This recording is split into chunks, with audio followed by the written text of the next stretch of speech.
Welcome to the Game Changer 00100 show. I'm your host, Game Changer, and this is an impromptu video. Basically, I'm doing this video because I seen something that was, once again, disturbing. I know I use that word a lot, but hey, it is what it is. I was watching a interview that, oh, by the way, big shout out to Solo TV 84. I'm a fan of your work too, man. He says, I love your work. Yeah, I mean, I love yours too, brother.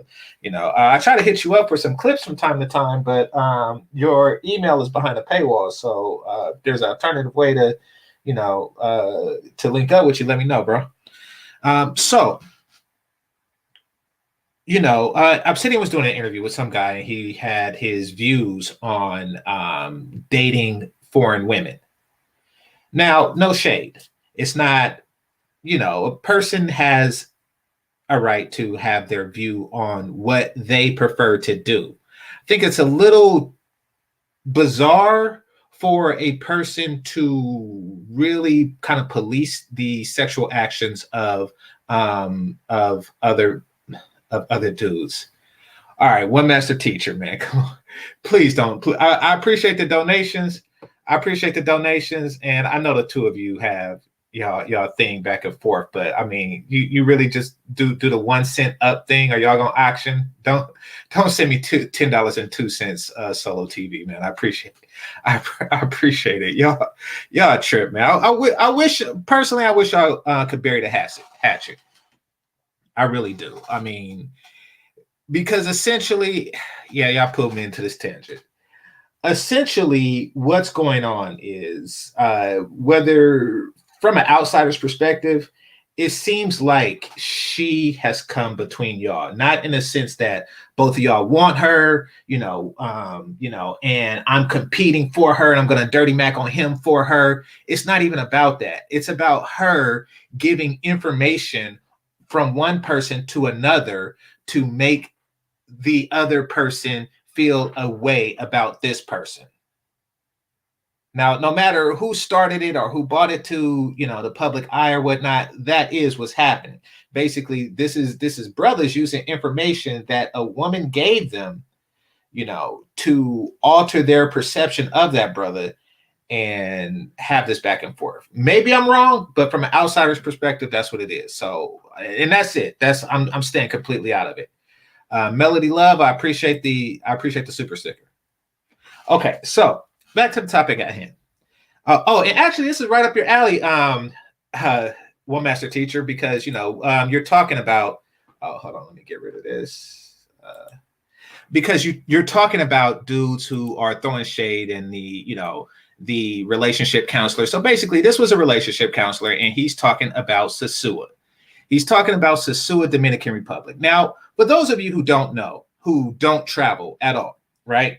And I'm not saying if you haven't been to Sosua, you don't travel. What I'm saying is something that's generally understood by brothers who travel is that everywhere you go, every place that's considered a tourist destination is going to attract prostitutes. And that's even true here in the United States of America. I mean, if you don't believe me, then, take a trip to Las Vegas and then tell me about that. Take a trip to a truck stop. Now, these aren't tourists, but anytime you have men with money away from home in large numbers, you are going to find prostitutes there. These prostitutes do not represent the rank and file of the entire country. They just don't. Now, some of you will recall that about a year ago, I did a video. I appreciate you, Michael Ross. I did a video where I interviewed prostitutes in the Dominican Republic. And these prostitutes were from, guess where? Sosua. And when I say they're from there, they're not actually from there, just like the women in Vegas aren't actually from Vegas. They were there working. This interview was done while they were in Sosua. And that's where the whole $40, because that's how much they were charging for the threesome. So that's where the whole $40 thing comes from. So basically, Sosua, because of its beach, A lot of tourists from both the U.S. and other places travel there. They travel there, and as a result, people come to sell everything, including sex. But they come to sell like bracelets. You have guys that do like their whole magic show thing. These people here are dancing, for donations and stuff like that. So you're going to attract all types. Every time there's tourists looking to spend money, you're going to attract merchants, including sex merchant. This guy here with the mohawk, he sells magic. He does he has a interesting magic show. He smokes cigarettes out of his nose. He has a magic show. I seen him. He had a magic show where he just does interesting stuff with cigarettes. Let's just put it like that. So if you're there, then take a look at him. So basically, Sosua Beach, for the most part, is like an artificial beach made for tourists.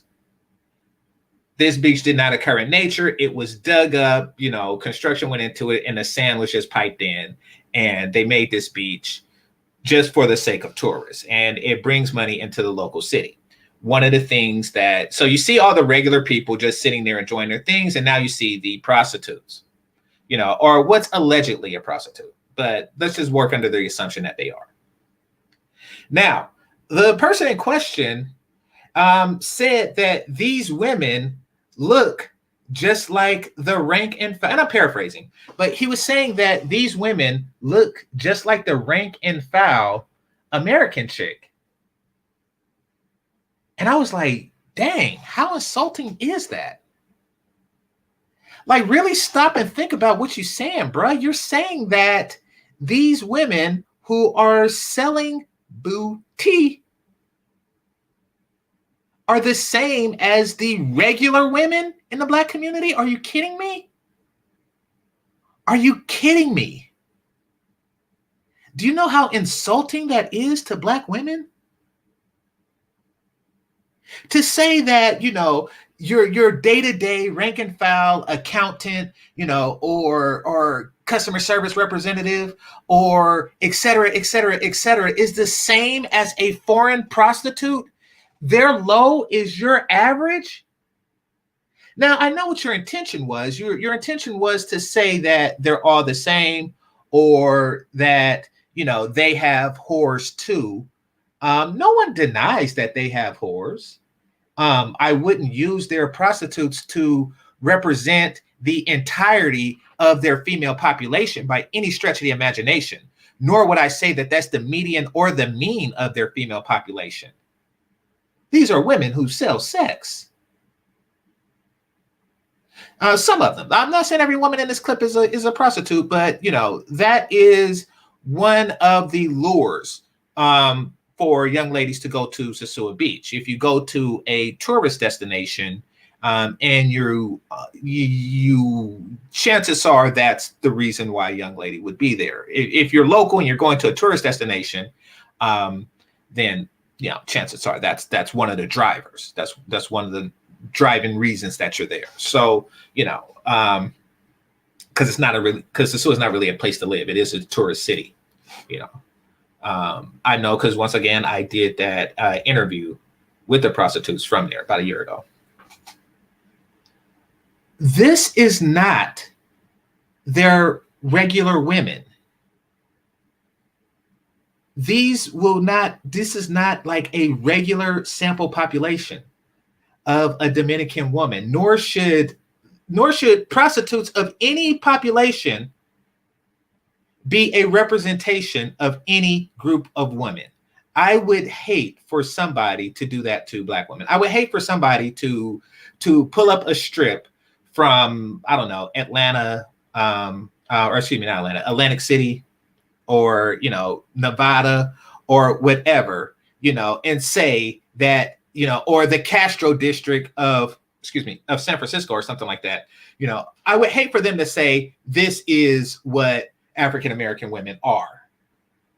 This is the representation of that women. So not only is it insulting to the Dominican women who are not prostitutes, not only is it insulting to them, It's also highly, highly insulting to the women who are in America who are being compared to these women. Because it's not like this person said that, oh, they're the same. Or excuse me, oh, that the American women are better than these women. No, he said that they are the same. Like these women are just like such and such woman's such and such woman, from the Black in Pennsylvania type crap. Are you kidding me? Are you kidding me? Their Lowe's is the local medium?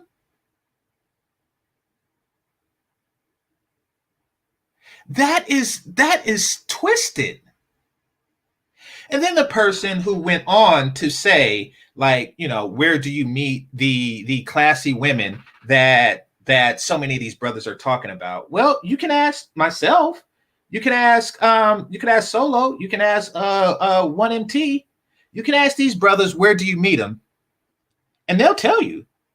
One Master Teacher has receipts. Solo TV is always interviewing beautiful women. You can ask them. I mean, even though Solo's is domestic, but as far as foreign ones go, like 1MT, Marco Grande, they have receipts. You can ask them where to meet them. Or you can ask me. Once again, this was not a Sosua. I didn't meet that chick on Sosua Beach. And I'm talking about the one that everybody talk about the stove thing over. This one was in her house. That's how I knew she didn't have a stove. This was in her house with her kids and neighbors and sister and sister's boyfriend who cut my hair.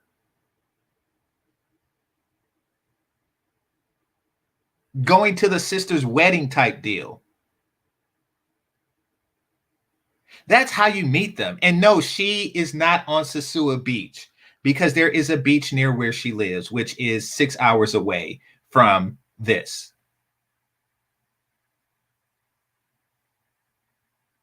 But are you really so interested? Are you really so interested in discouraging brothers to travel? Fellas, if I were you and I never traveled, this would make me want to travel more. I would want to see, first of all, if I am actually into prostitutes, I would definitely go simply for that reason. Because I don't know how much it costs actually I do. I do know how much it costs in the States. In the States, and this probably isn't like on average or an average representation, or maybe they just seen me and decided to up the cost or lower the cost. Who knows? In the States, it costs $1,000. How do I know? Because I was in Border City, Nevada. And apparently there was a golf tournament going on at the same time that I was there for my grandmother's birthday, right? And the women came there for the golf tournament. Like I say, whenever you have a group of men with money, you're going to have prostitutes. I didn't even know that the golf tournament was in town. I was in the casino. I seen a couple chicks, and I decided to shoot my shot at one of them.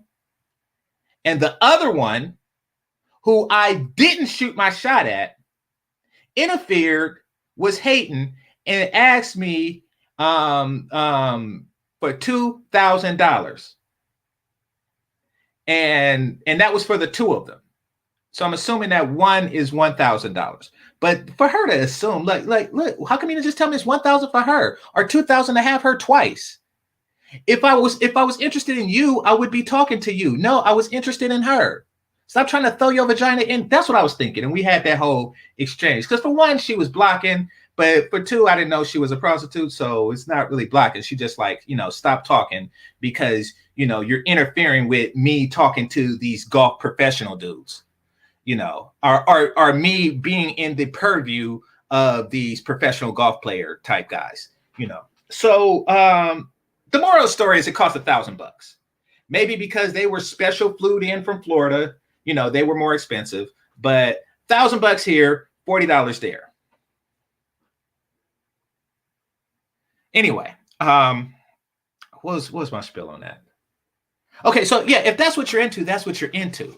But don't make that comparison. Come on now. Don't use that as part of the sample population of an entire group of women. That crap is just ah ah ah. Like it, I don't know what to say, but it goes back to what Marco and 1MT Marco, that's the body of his work thus far, and 1MT, that's the subject matter of recent, is that by the way, 1MT is on One Master Teacher, um, is the subject of recent, and that is that these guys will do anything to discourage men from travel. It's weird because every other group of men can take a vacation. Every other group of men can take a vacation without the other men shaming them for it.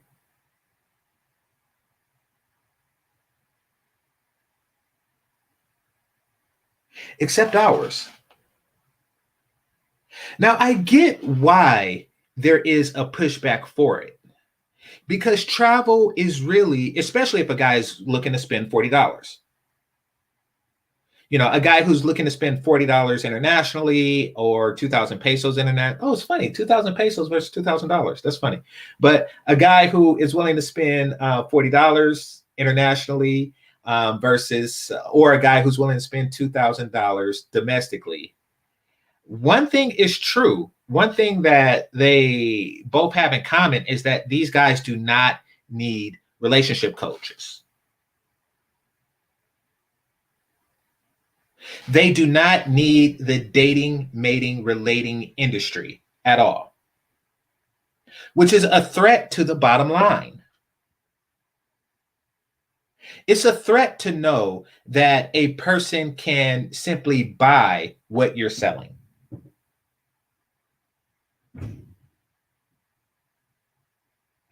It's one of those, and it's not like a small threat, like Blockbuster Video and I don't know, Hollywood Video coming up. It's not a small threat like Walmart versus Target or some crap like that. It is conceptually a industry killer is what it is. Conceptually, this is an industry killer. This has the ability to kill the entire dating coach industry. Just like Netflix and Redbox and I don't know, all these other streaming, just like the concept of streaming completely, eliminated the whole rental business, the whole Blockbuster, the whole Hollywood Video rental business. The game is completely killed. Traveling has the ability to do that.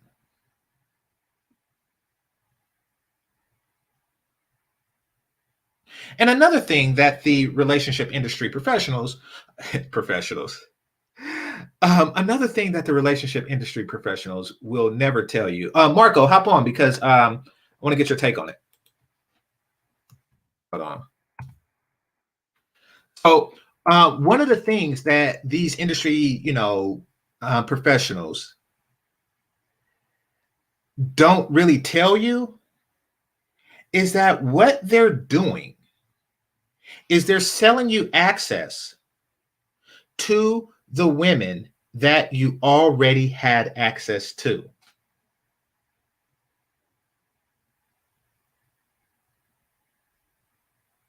Always.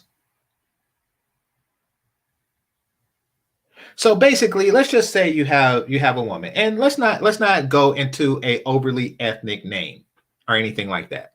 Let's just say you have Janet. You have Janet from up the street. She's into you, but you're not really into her like that. You go to these guys, and they would just tell you to go out with Janet.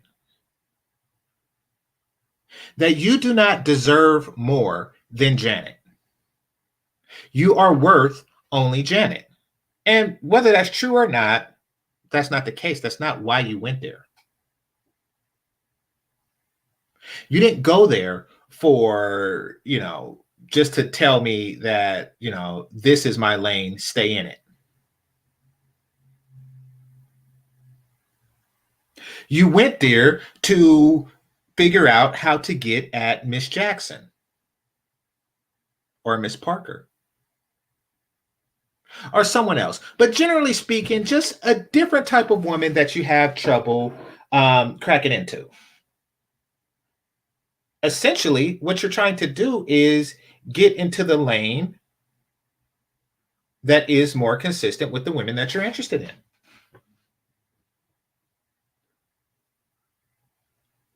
But if you pay for advice that says, stay in the lane that you're already in, really don't know what to do with that. Like, this is the lane I'm in, and yeah, that's the thing. I'm paying to get out of this lane.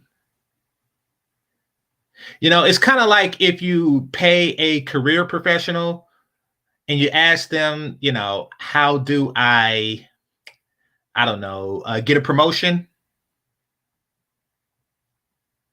And they tell you to stay in your job. You should appreciate the job that you have. And then you kind of walk away back into the job you have that you already had with the same amount of money, minus the amount of money that you paid that person. It's kind of like that. See, this is part of that. Casting a wider net to international women is really driving in a different lane. Sometimes driving on the wrong side of the road, depending on the country that you're in. Shout out to the brothers who've been to England.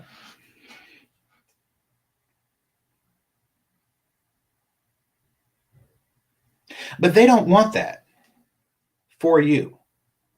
What they want to do is put you in a state of perpetual trial and error. You try to get with Miss Jackson as opposed to Janet, and you fail. And if Miss Jackson is a higher tier woman, then you probably are more likely to fail with her because more guys are after her. So, as unfortunate as it is, that's what they want you to do. Now, it's nothing wrong with trying to get at Miss Jackson. I say go for it. And, be your best self in doing so.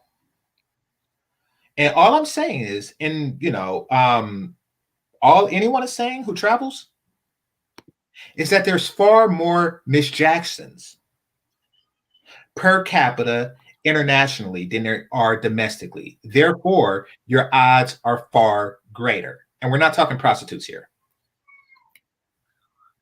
Now, let's just say, because, they like to shame you. They like to shame you and saying, oh, you can't do it because you're just not that dude and I'm that dude. Just ask nobody. Just ask all the women who are not in my car, that I am that dude. But what they're trying to do is shame you from traveling by saying that, oh, you're that dude that you have to. Well, let's just say that you are a modern day Sir Fonzarelli. And you can just snap your fingers. For those of you who are younger, Fonzarelli is this guy on a 70s TV show called Happy Days. He was an Italian dude, and when he snapped his fingers, girls would come out of nowhere and give him a kiss. Say you're that dude, right? Wouldn't it still be in your best interest to be in a place where there's a higher concentration of beautiful women? Like, if you have the power to snap and all the women who is within earshot of your snap just come and flock themselves to you, then why not snap in a place where there's more beautiful women to come to you? Like, I don't understand why wouldn't a brother travel? No one has ever made a sound argument for why wouldn't a brother travel. Whether sex is in it, then the sex is likely better. And by better, meaning that you will get more beautiful women. And if it's not sex, you still get an enrichment understanding of the culture. You still travel for every other non-sexual reason that men travel. Now, let's just say if prostitution is your thing, then apparently, and once again, this is from a very small sample population, but apparently the you get a much better deal there. Like, I don't see what are the cons. It's good for oh, by the way, it's legal there too. So, it's good for those who solicit prostitutes. Is good for those who don't and just want casual sex, or maybe even a relationship with one of the locals. It's good for those who just don't want to deal with that at all, and just enjoy a vacation on a nice beach. Don't see the cons. But to say that, and I'll get to you in a second, Marco. But to say that an American Black woman is the equivalent to a Dominican prostitute, that is just insulting to all. Mark, I'll pass the mic to you. Hey, what's up, Game Changer? Can you hear me okay? Yeah, I can hear you, brother. All right, what the hell? Well, you've been listening to these experts again? Well, I was listening to Obsidian. Wikipedia. Yeah, and he was doing an interview with an expert. Yeah. Is this the no car expert that we talk about, or no women expert in the empty car? Is that what you're talking about again? Well, yeah, I do see this person in videos with empty cars. I mean, and it's common. It's commonplace. A lot of these guys are ladies men with no ladies. Well, yeah, I mean, we've talked about this before. Imaginary women are the most difficult to get. True. Invisible women, man. I mean, what do you say to an invisible woman? I mean, you look nice when you can't see her. Oh man. Yeah. I mean, think about that. How do you compliment her? The regular you have beautiful smile, you have nice hair, you're looking good today. That shit don't work because she's invisible. The fuck does she look like? What do you say? Well, I think that you can. If I were to pick up an invisible woman, it would be more like the Temptations. Like it was just my imagination. It'd be like if you were here, like you were saying, if you were here. Yeah. It was just my imagination, or the way you do the things you do, just like everything, like you smell so sweet, like but it doesn't have to be a real person. So yeah, that would be my pickup line on an invisible woman, personally. Definitely, I guess heaven must be missing an angel. I guess that applies too, right? Shout out to Tavares. Yeah. Anyway, but hey, this is crazy though, because as I understand it, you were showing a tourist place, right? Where normally tourist places, as you say, are surrounded by ladies of the night in the day. This particular, if it's a beach city, it's a day. So right. Why would you make that place as the representative of the rest of the country? Exactly. And that clearly tells you that you don't travel. And this is why when you look at Wikipedia and you think you're an expert, this is where you go wrong. Because if you have not been there firsthand, then you will not be able to identify, number one, where the hell you are. Number two, what does a prostitute look like in that particular spot? Because it varies. It varies. Exactly.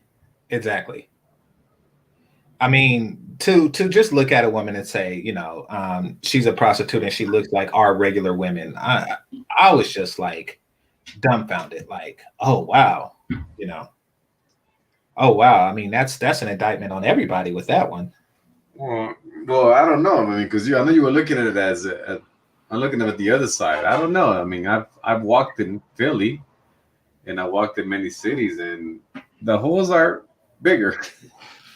So I don't know if that comparison also applies. What do you think? I try. I actually haven't been to Vegas in a while. I've been to the ones I was telling you about in Border City.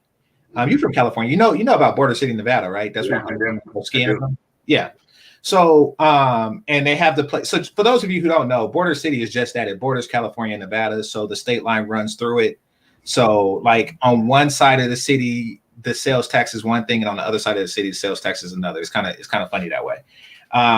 So when I was there, these weren't biggins, but these were the ones that traveled to meet the golf people.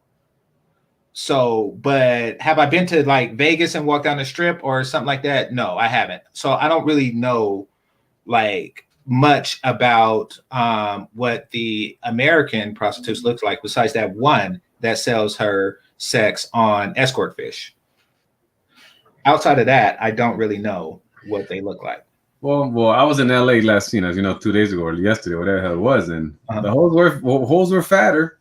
Okay. So even shout out to these prostitutes. I mean, they did not look size 20. Because that's what I saw mostly walking around, which is depressing. That's why I did not stay any longer. I got pissed off just seeing a bunch of fat, out of shape women. That it was depressing. So I just got out. I was supposed to stay 3 more days. Oh, so you're back already? Because I know you said the coffee thing, but you're back already? Oh yeah, came back yesterday. Don't you? Oh man, you do not waste time. I don't even want to think about an airport that close together. Yeah, no, I told you. I was there. I was supposed to stay about a week. Mm-hmm. I was supposed to stay a full week, 7, 8 days, whatever it was. Arriving Thanksgiving.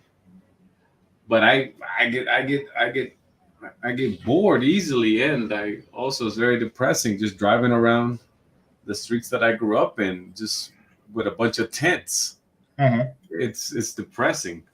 That and it's just a bunch of fat ugly hoes. And there was also a curfew where all the restaurants are closed, and then 10 to 5. So it's just ridiculous. So I just got out. So I was there a total of what, 4 days, 5 days?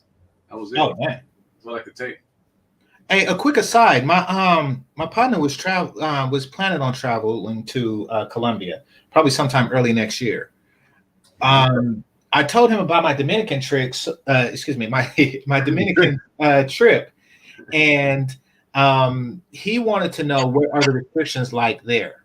Because I told him I didn't like my last trip because it was really restricted. It's pretty right now that we don't have any like that. It's open. Now you were telling me that they have like police from when you go from one city to another. That was when we were at total lockdown. That's gone. That's long gone. So what's the lockdown? Because Dominican, they shut down at 9 during the week and 7 on the weekend, and I mean shut down. Yeah, no, we don't have that. We don't have that. No, okay, we don't have that at all. We don't have any of that going on at all. Like I said, it was in California. It was 10 to 5 a.m., 10 p.m. to 5 a.m. They were like they didn't want anybody out. So it's worse than in Los Angeles. Okay. So no. I should have went there. Yeah. No, we don't have anything. We don't have anything like that. So as of now, well, I'll let you know. I always do to let you know, but right now it's all good, man. It's all good. You messed up, man. You shouldn't have gone down over there, man. Or you should have thought about the restrictions, man. You should have just came down here, man. You really tripped. No, I really shouldn't have. You know what happened? I went last minute. Because somebody was offloading tickets. Not their specifically. Oh, you got them plane tickets. You got them plane tickets. Yeah, I got those plane tickets from an employee. So he was offloading them, and I was like, okay, well, I might as well go to a place I'm familiar with. Well, can have been that much cheaper than a regular. Could have been that much cheaper. Well, no matter what, I do kick myself for going. Well, I mean, a round trip on the economy class from here is about $440. Okay. Round trip. So going to California. So it must have been severely cheaper than what you were talking about. No, it wasn't. The thing was, it was last minute, and I just went with what was familiar. But my bad on that. I definitely should have went to Colombia, but that's the last time I'm gonna do something like that again. All right, man.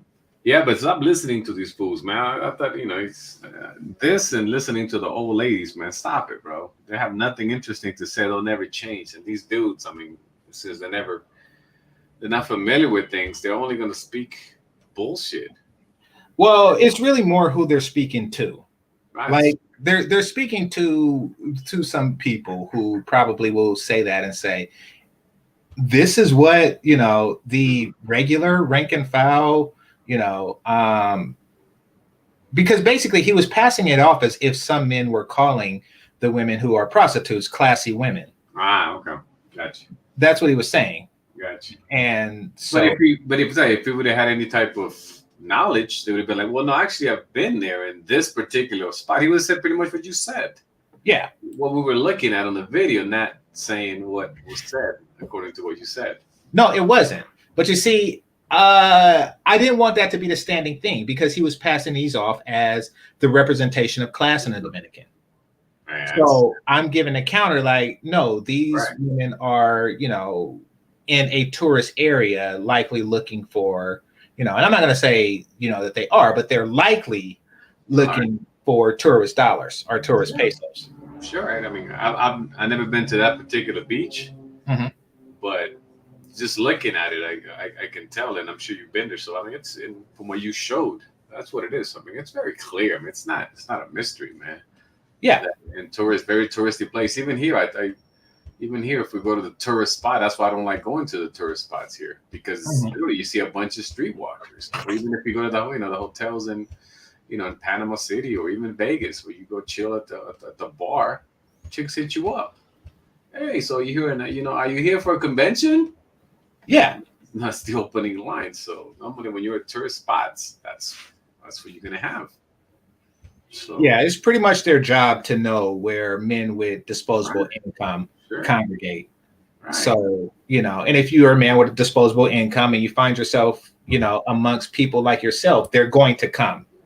I tend to ignore it because I just know, hey, sometimes when you have a barbecue, the flies is going to come. You got to shoo them away. I don't blame them for being flies, and it is annoying, but I understand the nature of what they're doing. Yeah, it's weird, but I mean, you definitely have to correct them. Hey, I see the super chat. No, brother, I'm not a, what do you call it? A social media guy? Yeah, go ahead. You can read it. Go ahead. Oh, I'll read it. Okay. So, Marco, do you have a social media that brothers can contact you when they're planning a trip to Colombia? No, brother, I'm not a trip planner. I'm not a tour guy. I'm nothing of the sort, man. Not at all, bro. That's not what I do. I'm not interested in being that either. Just so happens that Game Changer Night, we kick it here, so then that's what it was. But I don't have any type of infrastructure or no. It's not like that. I don't. That's not what I do at all. Okay, so yeah, sorry, brother, but I appreciate the super chat nonetheless. So, but yeah, I just did this quick video to address that. So you've been addressing that a lot lately. You got your girls and you do your spanking videos, which of course is my favorite, especially the one where you're doing the spin around. Oh yeah, that was a pretty. But I can't. My other channel got taken down. It seems like as if for some reason, every time I put a spank one, it gets taken down automatically, and I have to appeal. Really? Yes, I have to appeal it. That's how they got the other one, and then for some reason this claims nudity, and I have to say, listen, man, there's no nudity at all. And it takes a couple of days, and they put it back. But the other channel, there was no kind of nudity. And then that's what they hit it for. I got like 3 strikes in one day, in the matter of hours from each other. Now, it's like less about like an hour and a half. I was appealing one, and all of a sudden, you got another strike. And I'm appealing that one. All of a sudden, hey, it's gone. It's like, okay. Now there are people who, and this because you told me you had trouble seeing my videos and getting notifications, and that you have to remember the time that it comes up. There are people that hover around these spaces just to flag and stuff. So I see. Yeah, it's not that they feel offended; it's that they can feel offended that they do that. I guess I have some great ones that I have. I filmed some great ones, but I can't put them up because I have to like try to. I just put one up right now, and it's only 4 seconds long, and I'm trying to like make it to a point that it has to be like some kind of like parody or funny because they're not taking it, even though there are some other channels which have clear cut sexual content videos. But for some reason, like you said, people are hovering on mine, and I cannot have it just what I have. And I have some great videos that I filmed that I haven't, that I'm afraid to release it because they're gonna just take it again. It's weird. Yeah, it's here. Put the link in the thing, and I'll play it right now. Let me see. I mean, it's only 4 seconds. I mean, I'm literally just trying to do it like real fast. So they don't. Trying to get around the system. Don't they? Yeah. Oh, but try not to have the word spanking. And I don't know. You see what I did with the word whore, and I'll change that. I'll change that. But that's just weird. Because I mean, there you have some other stuff that's really like graphic. I mean, literally. I mean, this is just like it's weird. I put the link there, but I did it real fast, and I try to make it little comedy. See if you get the joke. You put it in the private or the regular? No, I put the regular one. In the private? No, I see it. Or actually, yeah, could you put it in private because I can't copy and paste from Streamer? Oh, there it is. Okay, thanks. See if you like it. I thought it was funny. I just have to make it real short. I have some real good ones. All right, hold on. Dang, that was short. Because by the time I moved it to the backup screen, it just. I told you, man. It's like that. That's why I'm trying to make them like that. So it was just over. Okay, so here we go. And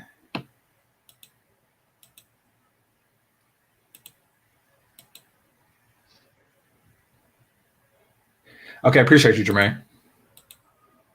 I had 3 seconds. Wow. Well, here you go.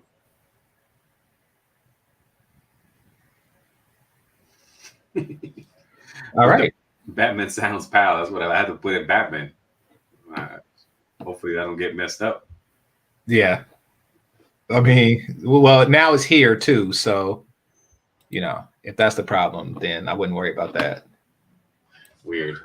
But anyway, no, but I'm glad you did the stream then. And but I guess we always have this conversation when you listen to some people. And it's like I say, it's useless to listen to them. It really is. And it's just this.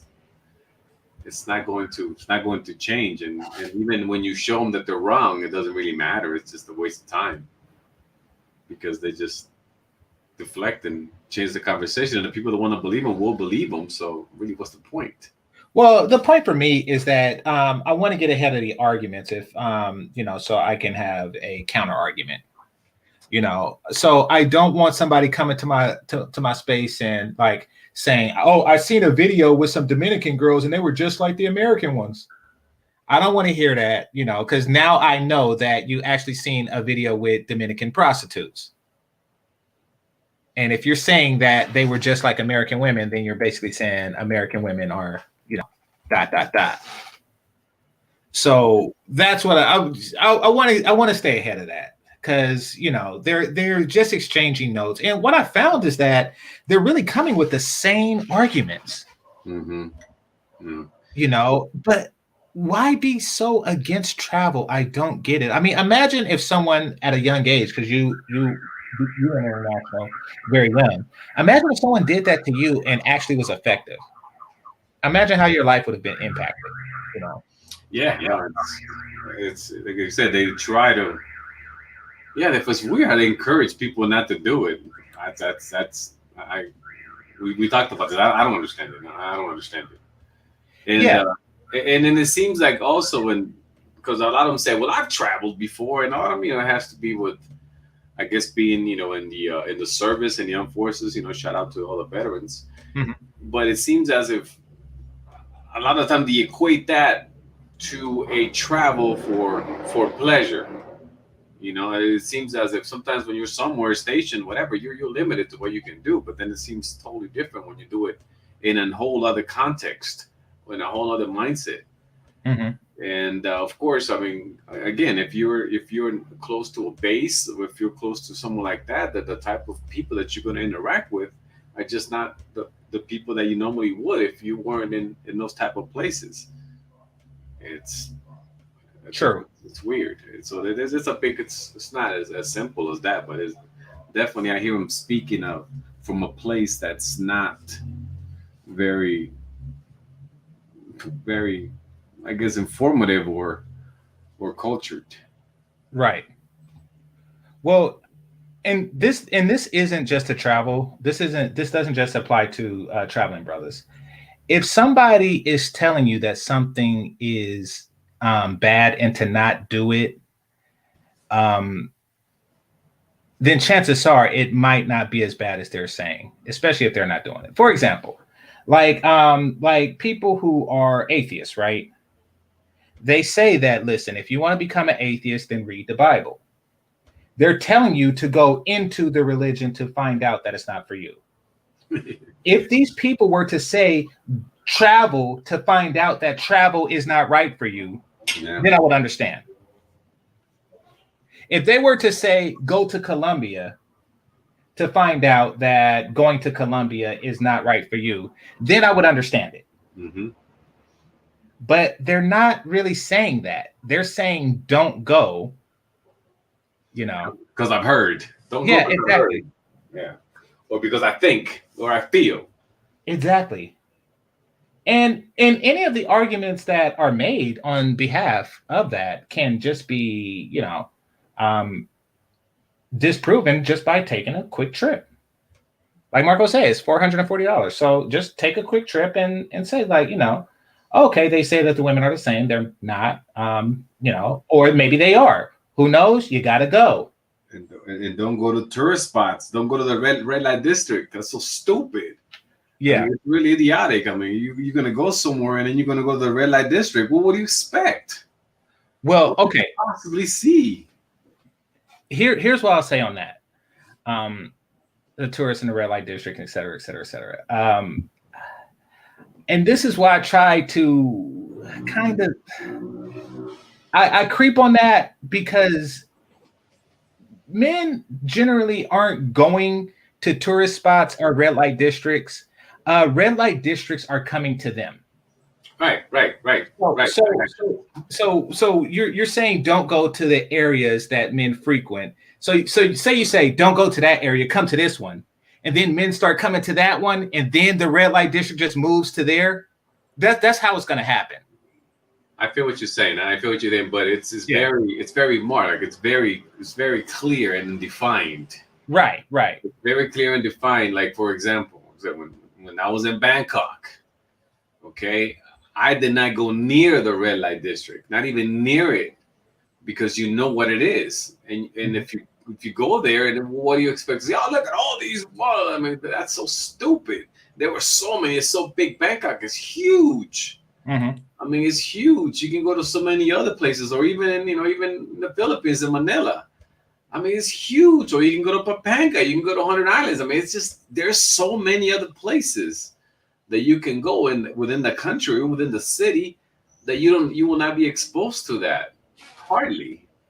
So Sure. that's crazy. It dawns on me that people say that, and I'll tell you, I've been to now Egypt 3 or 4 times, and I can like I've never been to like a touristy area except for the obviously the monuments. Mm-hmm. But there's no bars there. There's no go-go boxes. There's nothing like that. And I can say that for other cities in Africa as well. It's in countries of Africa. Same thing. It's just you don't run into it unless you want to. Unless you want to. So then after that, then why are you complaining? Exactly.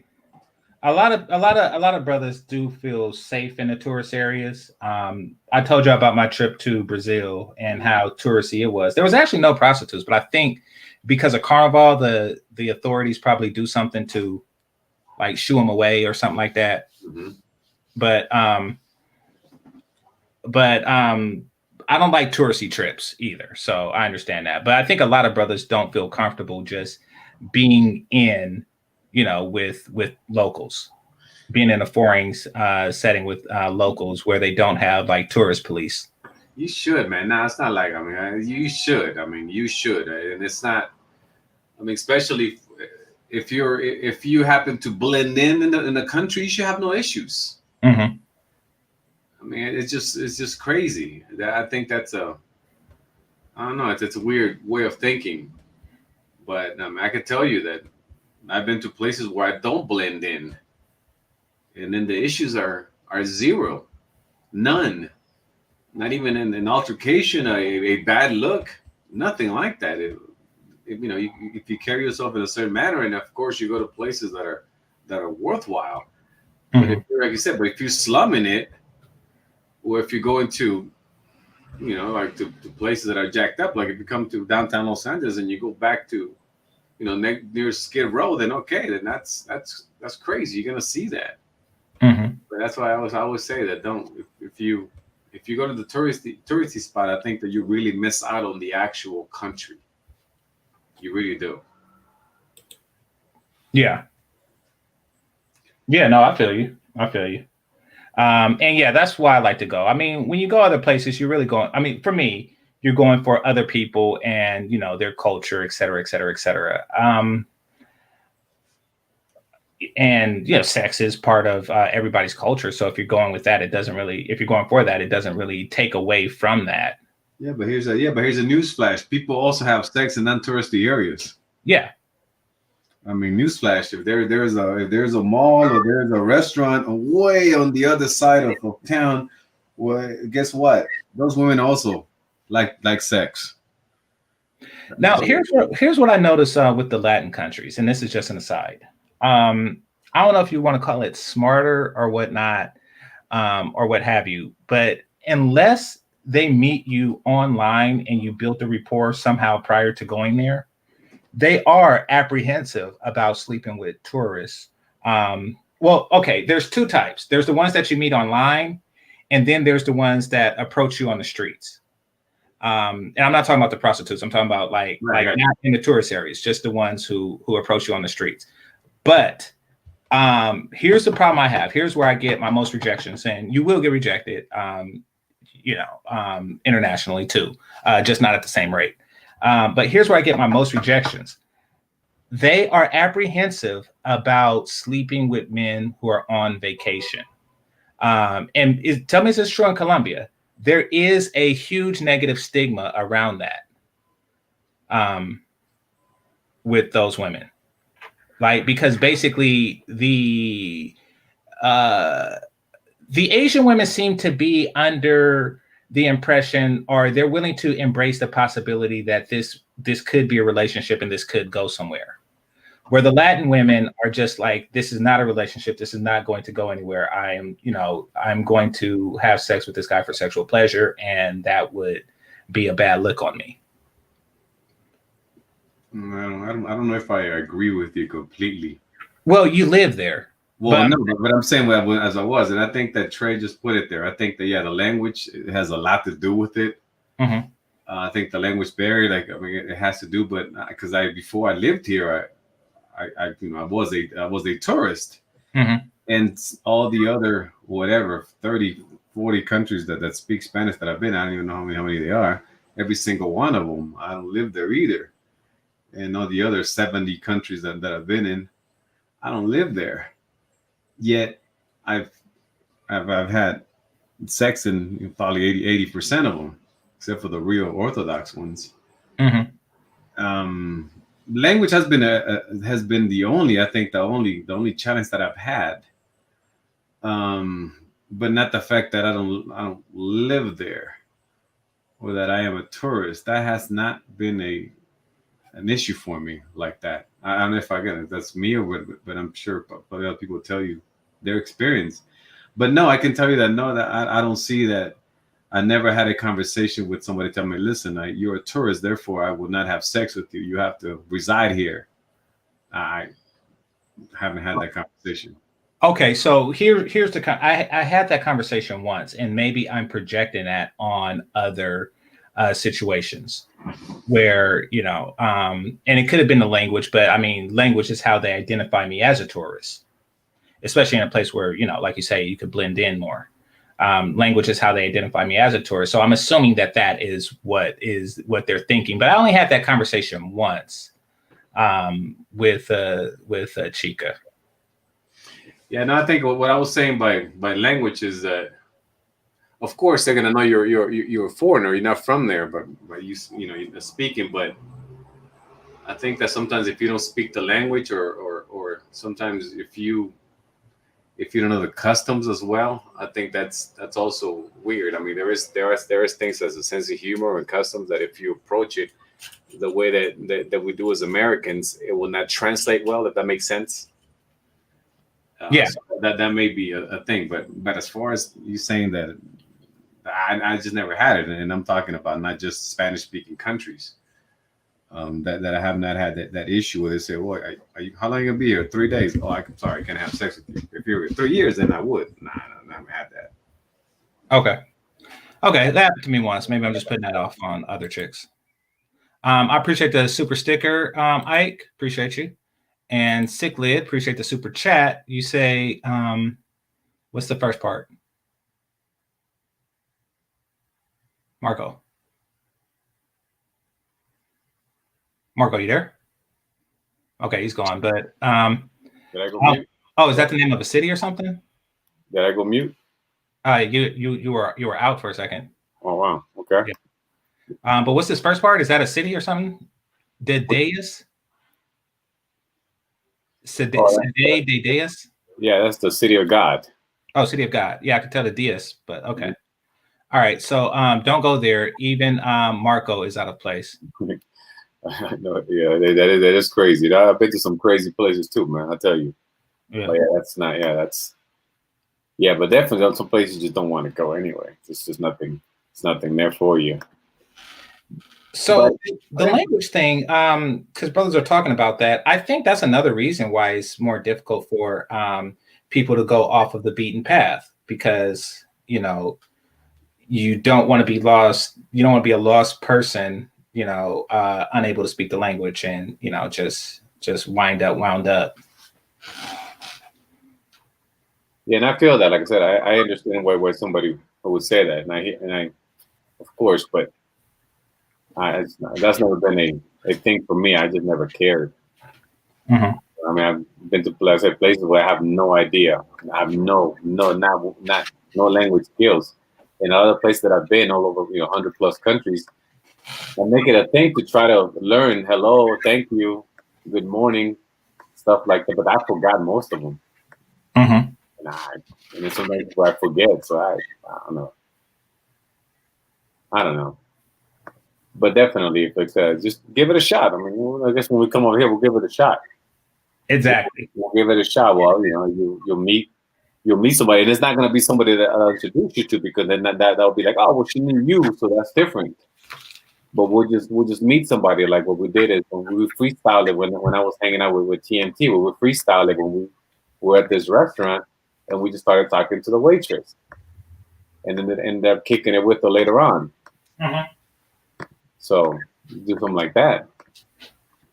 Yeah, that's what I recommend doing.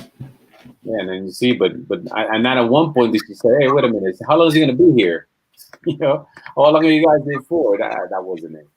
That's why I'm saying that it wasn't. But I don't know. Okay, I just want to get your take on that. But yeah, I know I shouldn't be listening to these things, but I always like to hear the opposition from time to time. And but I know you say, they're too old, and in one hand, and the other hand, they don't have any holes. So, why are you listening? Well, that's when you do those videos, like the empty car videos and the invisible women videos. Like, you really be killing me with that. Yeah, man, those are gone. I have some nice ones, man. Those are gone. But yeah, man. You don't have them stored anywhere or nothing? Nah, I didn't keep them. I did keep the empty car video just because it was so new when the channel got shut down. But the old ones, I never kept them.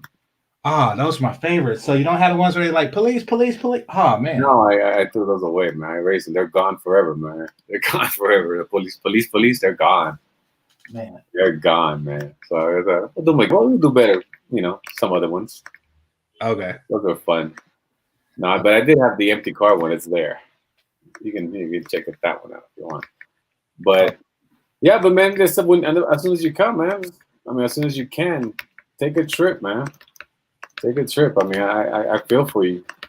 I'm not gonna roll it out. I'll find out when my partner's going, and maybe I'll roll with him. Maybe, I don't know. You know, I got some things I got to do here in the States. But you see, I went for 3 days, as you can see, or 4 days, whatever it was. It's just a turnaround trip, man. It's like, yeah, there's that too. You know, I hate airports so much that when I travel, I like to stay for at least a week just to, like, you know, wash the experience of being in the airport out of my brain before I have to get back into it. Well, you know what? I used to hate airports, but the key are the lounges. GC, the lounges. If there's nice lounges, you don't feel like you're at the airport ever. They will change a couple of things. You can't take showers anymore, but before you used to be able to take a shower. I mean, you could just chill. Like, I mean, it's just like the whole. You don't feel like you're at the airport, so you kind of make it a thing. And of course, fly business or first class, man.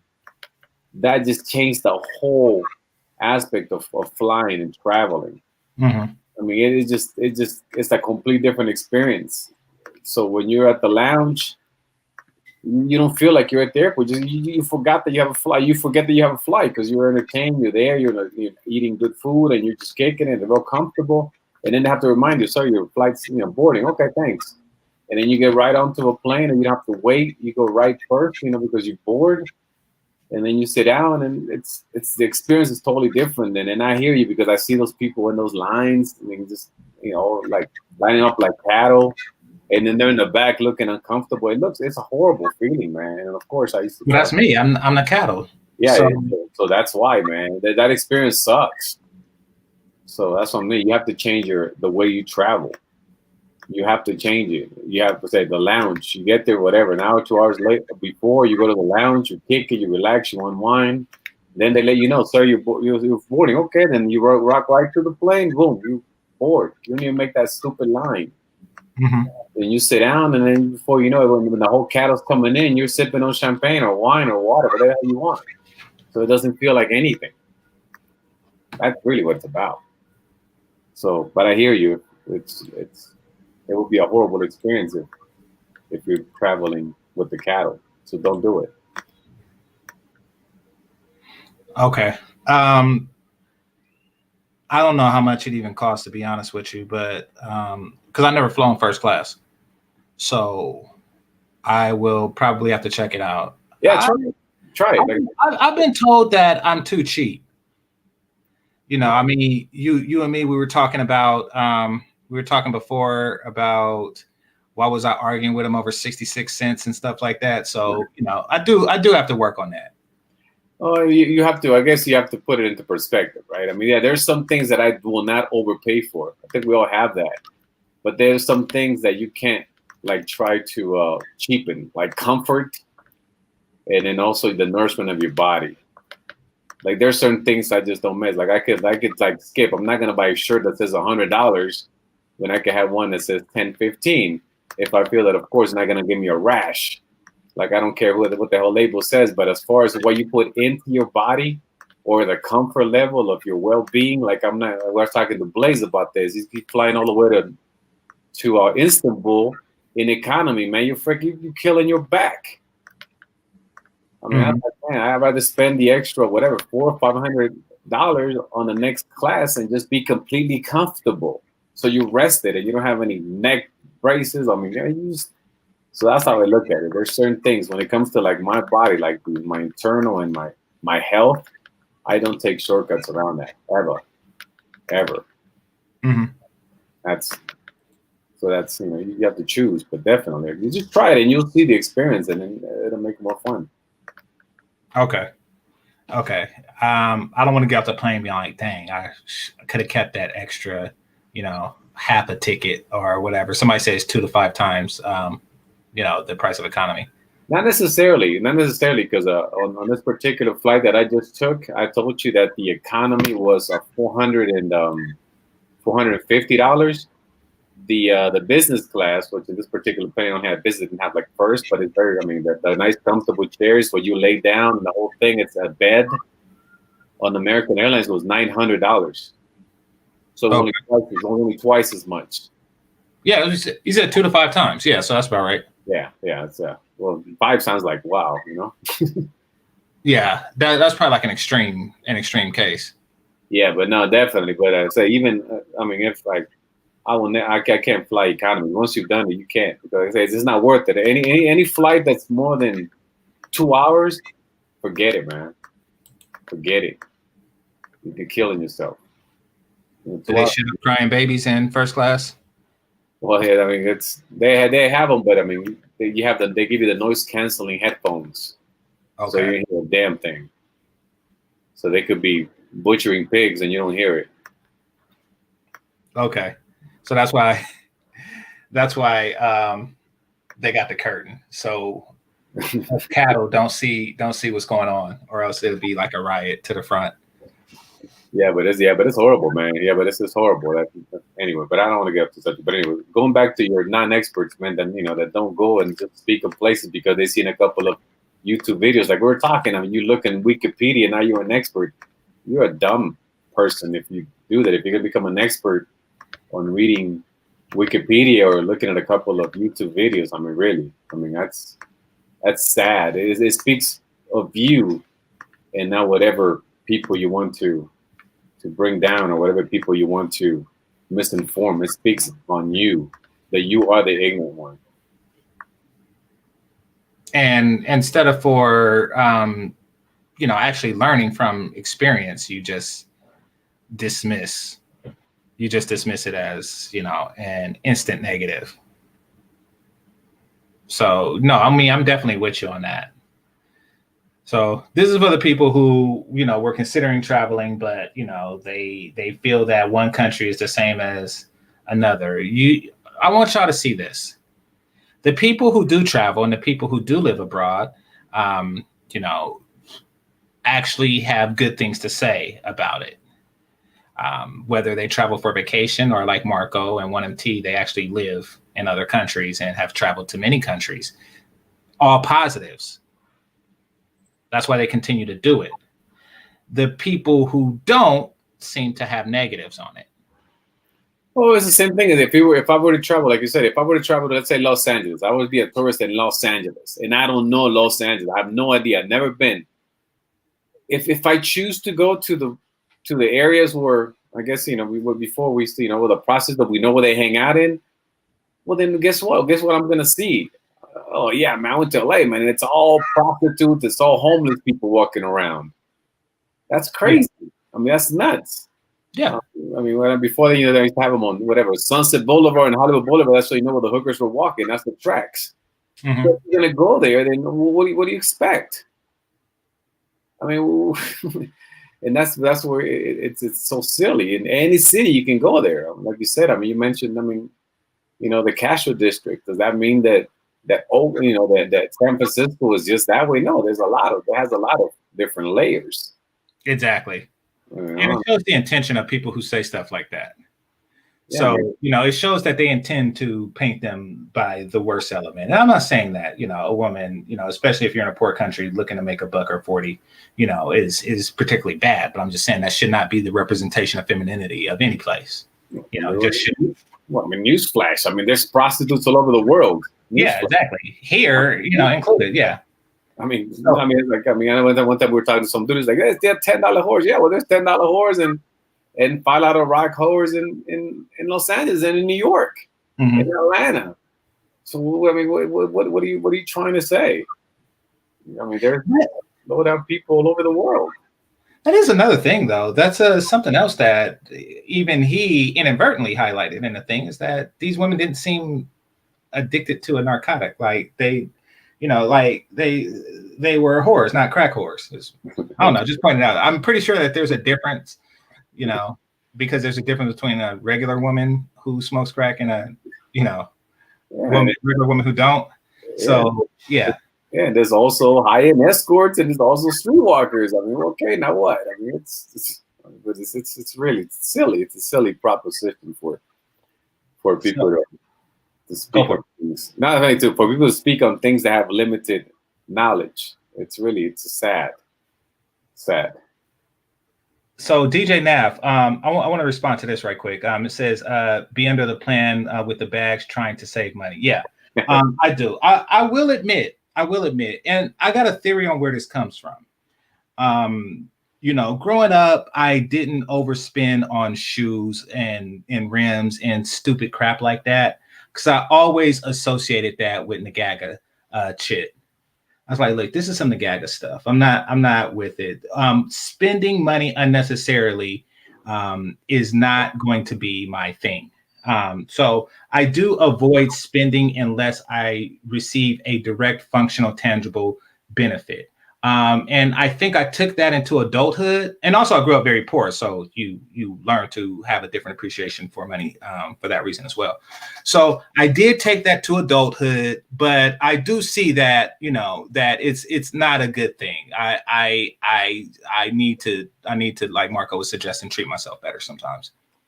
Well, I mean, because when you think about a game changer, it's like, okay, so what the hell? I mean, why do you work so hard for in the end?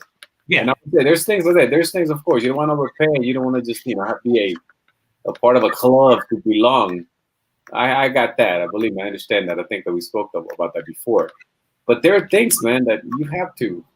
I mean, you have to give yourself comfort, man. That you can't.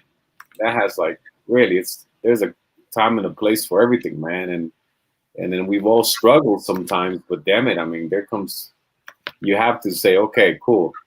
I used to, you know, be in a situation where I could not afford this, or I would think this was crazy, but now I'm in a position given to me because of my hard work, because of whatever choices that I made, and because I was frugal at one point, that I can give myself these pleasures and then give this comfort, and I can make my life a better experience overall.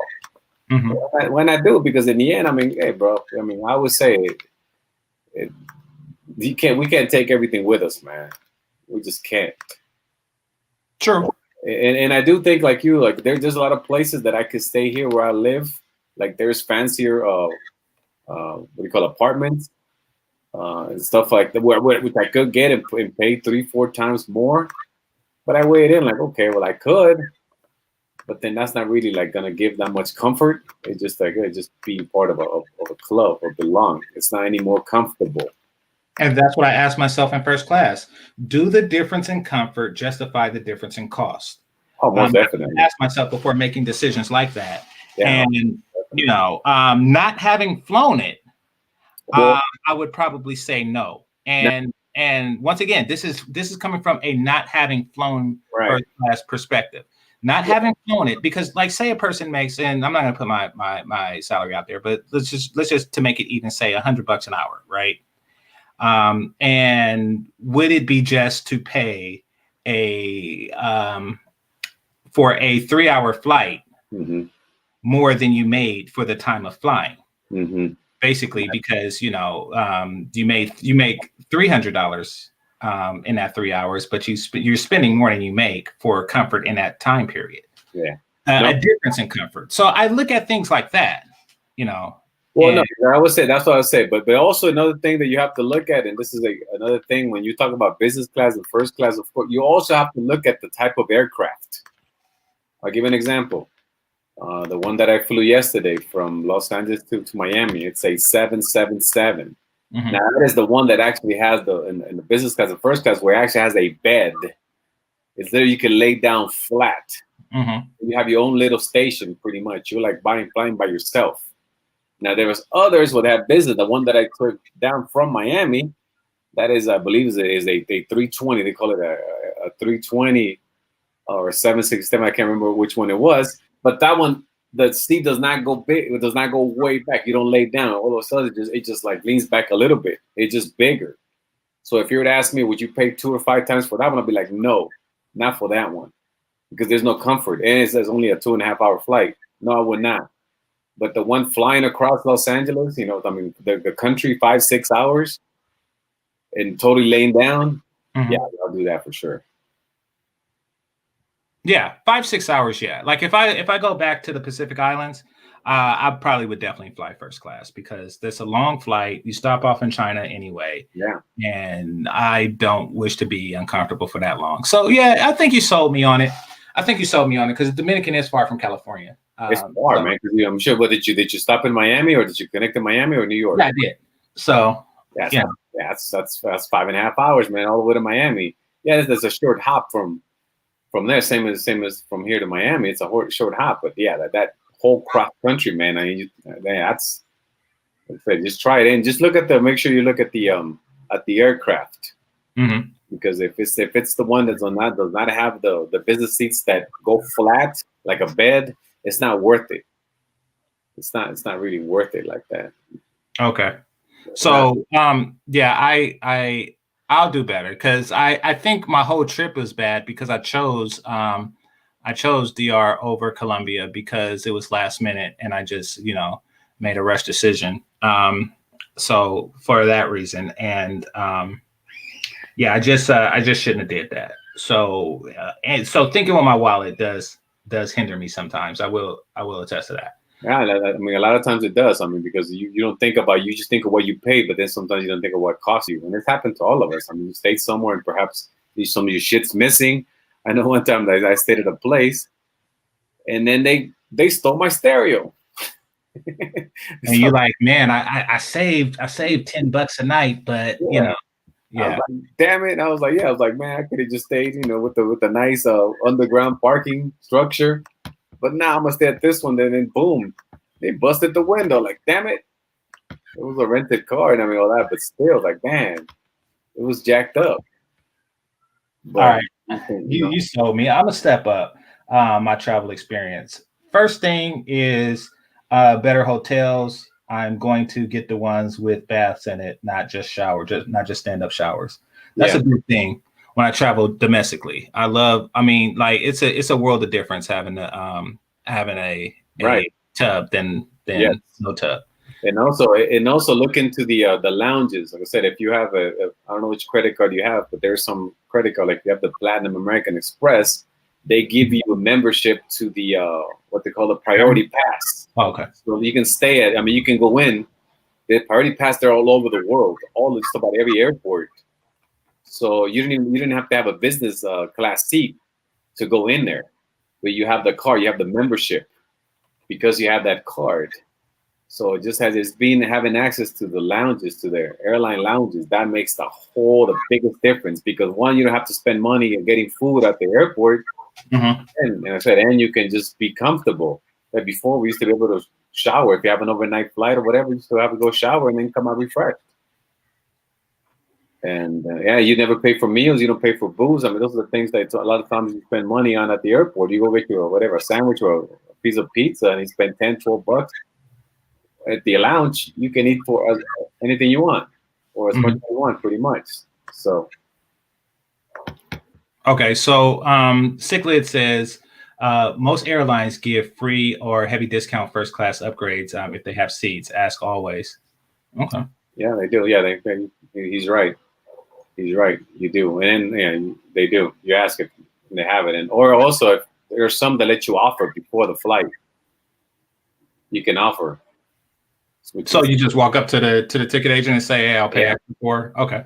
Yeah, you can do that, or so they do before, like online, but you can do it. Yeah, definitely. Okay. And then if they have space, they rather get an extra $100, whatever, from you, than not get that extra $100 and have the seat full and empty. Okay, fair enough.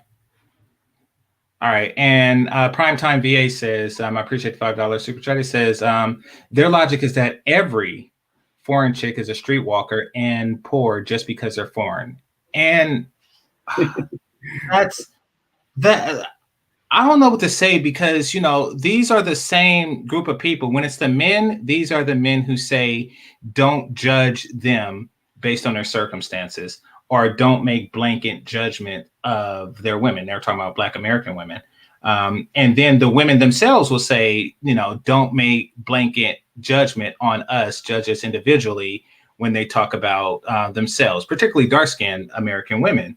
I'm like, okay, that's fair enough, but that in the same context, you're doing this about foreign women. it's a much larger group that you're making a generalization of. You're basically, you're basically making this generalization of all the women of the developing world, which is, I think, is very, Well, GC, something just dawned on me. I'm sorry to interrupt you. Something just dawned on me. So does that mean that if you were born in Paris, then an American woman will be foreign to you? So that means that they're also streetwalkers? I mean, if you're a Parisian, you would look at the American women as all streetwalkers?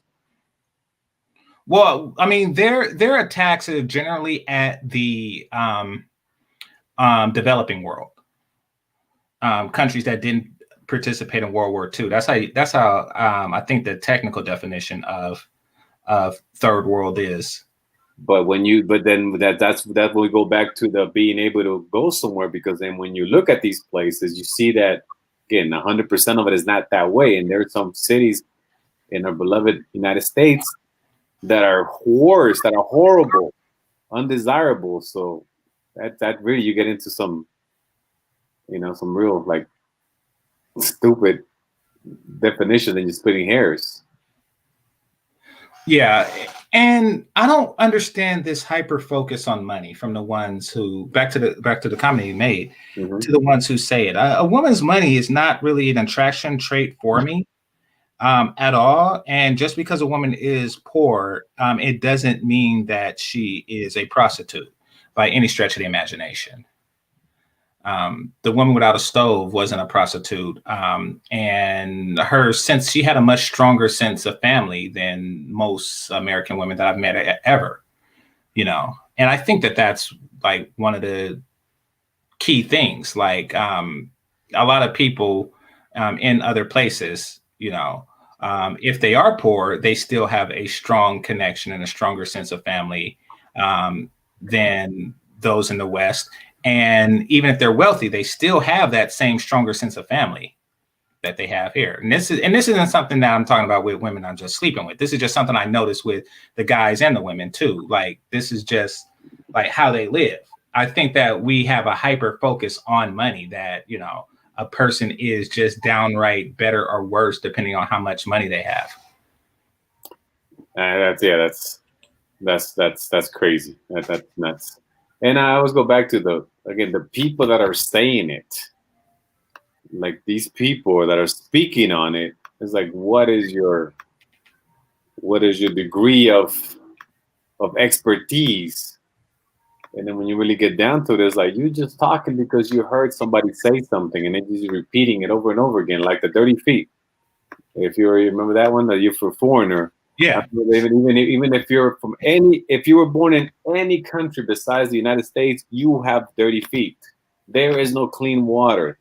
The only clean water is in the United States. It's that type of. And that's weird. And it's extremely out of place. I'm gonna say this, and I'll include myself in this so it won't seem like I'm poking at people. I shower once, maybe twice a day. It's commonplace. And when I say them, I'm talking about like most of the rest of the world. It's commonplace to do it maybe like 5 to 8 times a day. Like, I noticed that every time they go out, even if it's for a small little, go pick up something type deal, they're back in the shower. Every time there's an extreme change of venue throughout the day, it's back in the shower to start the new thing. So, and this is on all economic levels. So, I mean, the whole dirty anything thing is misplaced from what I've seen, You there? Yeah, I'm here. I'm listening to you. Yeah. Yeah. Yeah, I know that's why, I know we always have that conversation. Like, the people that you take seriously, they're not serious, man. You can't possibly be serious. That's why I would say that they're just character. They're not people that are real. They're just willing to be just like shock value, and they'll say stupid shit just to get the conversation, but they can't possibly be serious people.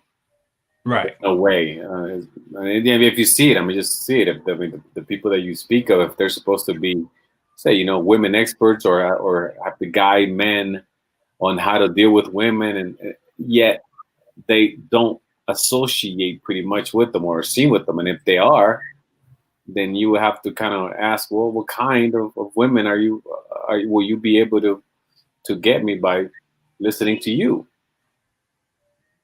Right. So that's why it's weird. I mean, you listen to them sometimes and you're like, well, shit. I mean, look who's saying it. So, yeah, and I think that's because I think they're basing that solely on GDP. And I guess in that, I think we're at like 54 trillion. And the next one is the next highest nation is in the billions. So yeah, that I can see being a selling point, but that is if you value that over all other things. Or if you're part of it, that's like I was argue like with people say, for example, I have this argument with somebody saying, well, people, or this guy that went to my high school, he is whatever, he is such a millionaire. I'm like, all right, well, you're not. Mm-hmm. Or this guy is from my town, he's this. All right, well, you're not. So unless you're like really well off, if you're doing like great, then I hear you. But if you just attaching yourself to the most successful people, then you're a joke. True. True. Well, I think on a lower economic scale, it's the people who aspire to be this. Aspire to be that millionaire, like, and not just aspire, because we all aspire for more economically speaking, but I think that they actually believe that this is going to happen no matter where they are in life and no matter what the aptitude is. I think it's that, and I'm not saying you're wrong for thinking that, but realistically, you're in a situation that's very similar to a poor person in a poor country that has capped their earning potential. You just don't see it because you're not meant to see it here. But yeah, I do think that to say that you're a better person because your country, not you, but because your country is wealthy. Exactly. Is, everybody knows I'm a nerd. So, I mean, it would be the equivalent to me going and saying, my high school is, or I'm better because my high school has a superior basketball team than yours. Right. Or a superior football team than yours, or a superior baseball team, or whatever. It would be me saying, who's not an athlete, saying that I'm better for that reason when I'm not a part of that. I don't contribute to that in any way. I don't even bring them water. So it's not really an accurate assessment. I always have that argument where people always argue and say, oh, I'm from whatever. I'm from this particular city, or I'm from this particular group, whether it be racial or whatever. It's like, therefore we are. I'm like, wait a minute. What you mean we? What do you do? Yeah. What happened to you? Exactly. Like those poor, white guys, about, white supremacy or something like that. You're right. It's like, what happened to you? And that applies to all of them. But then they break it down where they want to attach themselves to success when they don't have it. Or if they have some that attach themselves to a great, great, great success, which, as you said, they'll never reach or they just don't have. So it's like, well, why is that? So, I would say if you're going to attach yourself to this more successful, you also have to attach yourself to the least successful, or the least desirable, because they're from the same place. Sickles said, third world countries shower 5 times a day. I haven't been to enough to speak on it, but I will say when I travel, I tend to go to warmer climates like beach places and things like that. And maybe that's the reason, because you sweat more and stuff like that. Maybe that's the reason. But yeah, I do notice that they shower a lot more.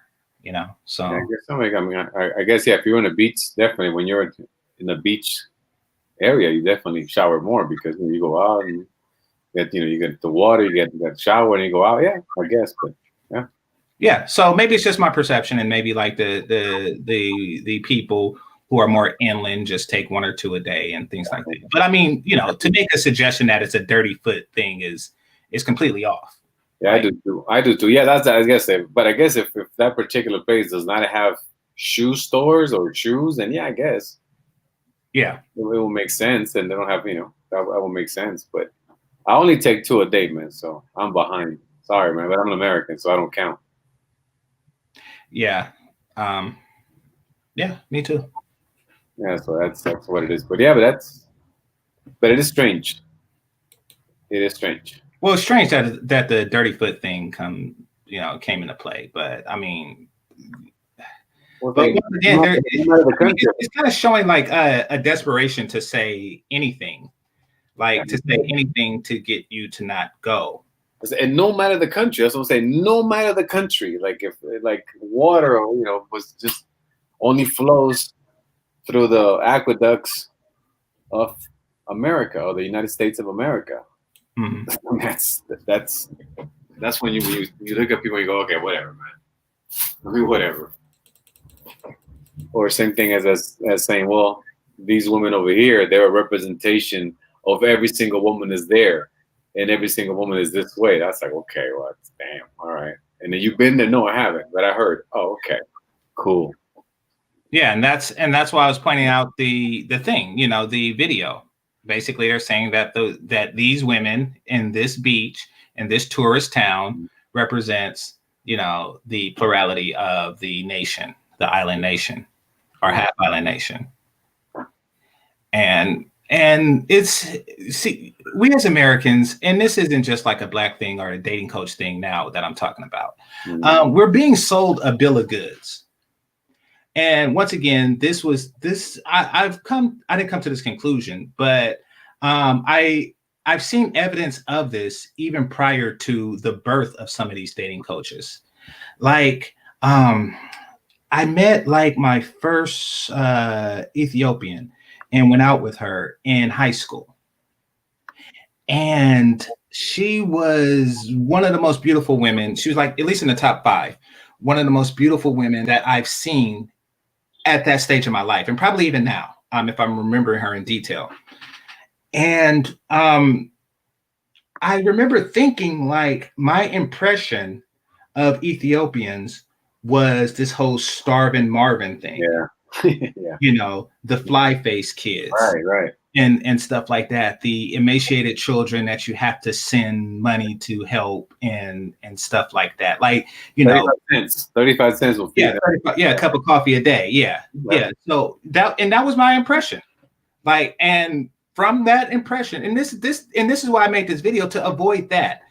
From that impression, that was just my belief of what Ethiopia was, that the country was full of this, and they live off of our 35 cents. Like, that was my impression, and I've never been, but I do know that in America, some of the most beautiful women I've ever seen ever in real life was from Ethiopia or Eritrea.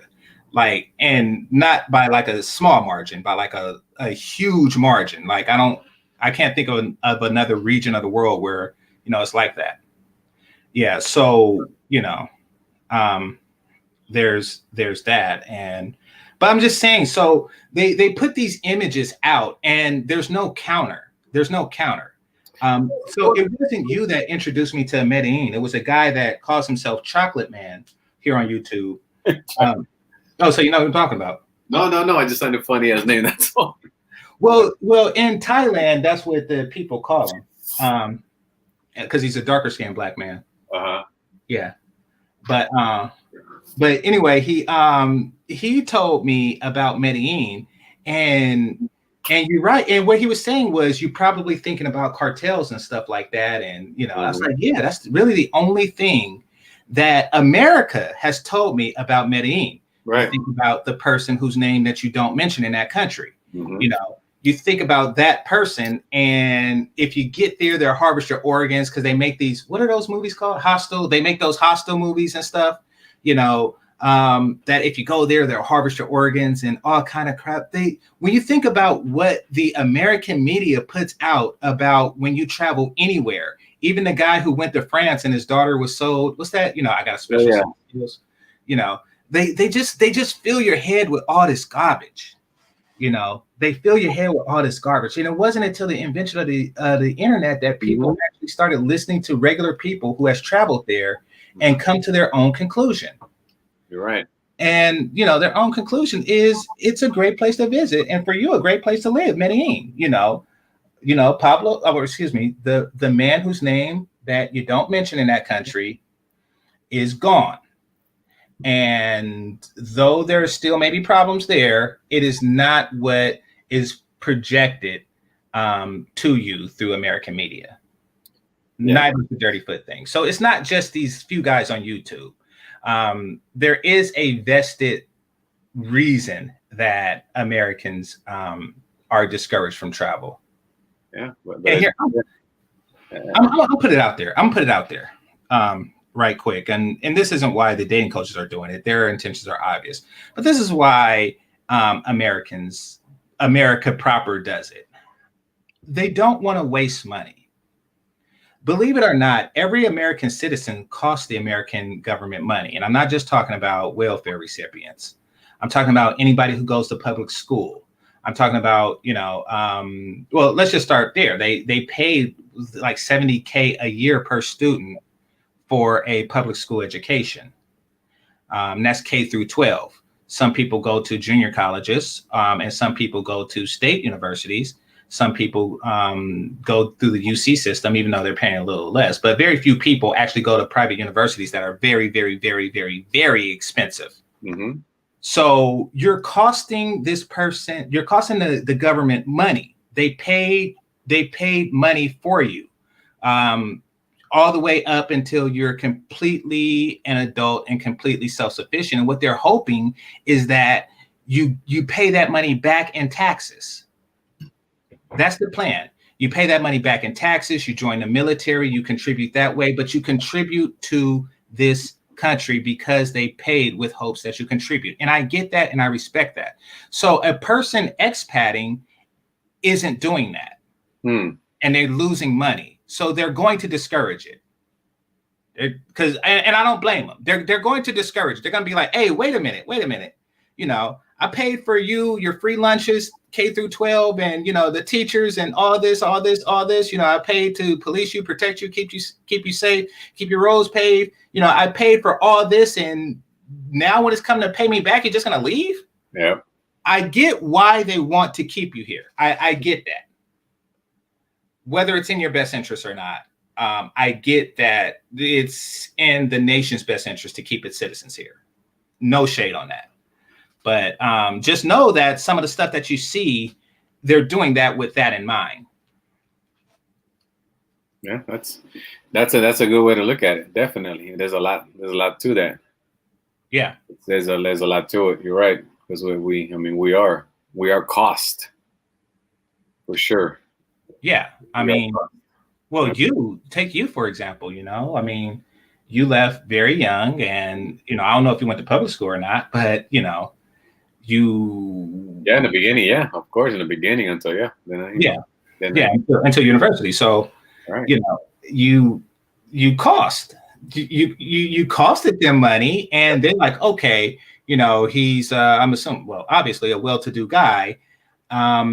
I'm hoping that he buys a few cars, pay it back in taxes, pay it in both income and sales taxes back what he owes that way. But you don't. You buy the cars in Colombia, you pay your rent and your mortgage, et cetera, abroad. So they don't want more use. They don't, They would rather you pay it back in cheap labor in jail than to live your life. Honestly, they would rather you in San Quentin, to be perfectly honest. So that's the situation we're in. We're kind of alone in this concept because. But the other side, when we talk about how people see, how people see a certain group from a certain country, It is. I've actually heard a couple of people say this before, but it is a fact that a lot of the times when you go somewhere else, like as an American, they do think that most Americans are wealthy. Just like you thought that everybody over there in Ethiopia needed 35 cents to survive. It's the same thing. A lot of people think that people from America are better off than they are. And then I've seen people play up to that I've met. Some of my Americans that I've met places where I hear them talking all kinds of shit, and then you challenge them. Wait a minute, were you from where? And then you start seeing that they're just playing up to that. Yeah, well, I got it going on back home. Until you, of course, you know where they're from, and then you start asking questions, and then they do play up to that. So it's wild. Everybody has a view of certain people from certain countries, and as Americans, it is that most of us have money. So you're telling me, I don't know if I've seen this because I don't really see others' interaction with locals. You're telling me that they do the whole flash to cash thing there?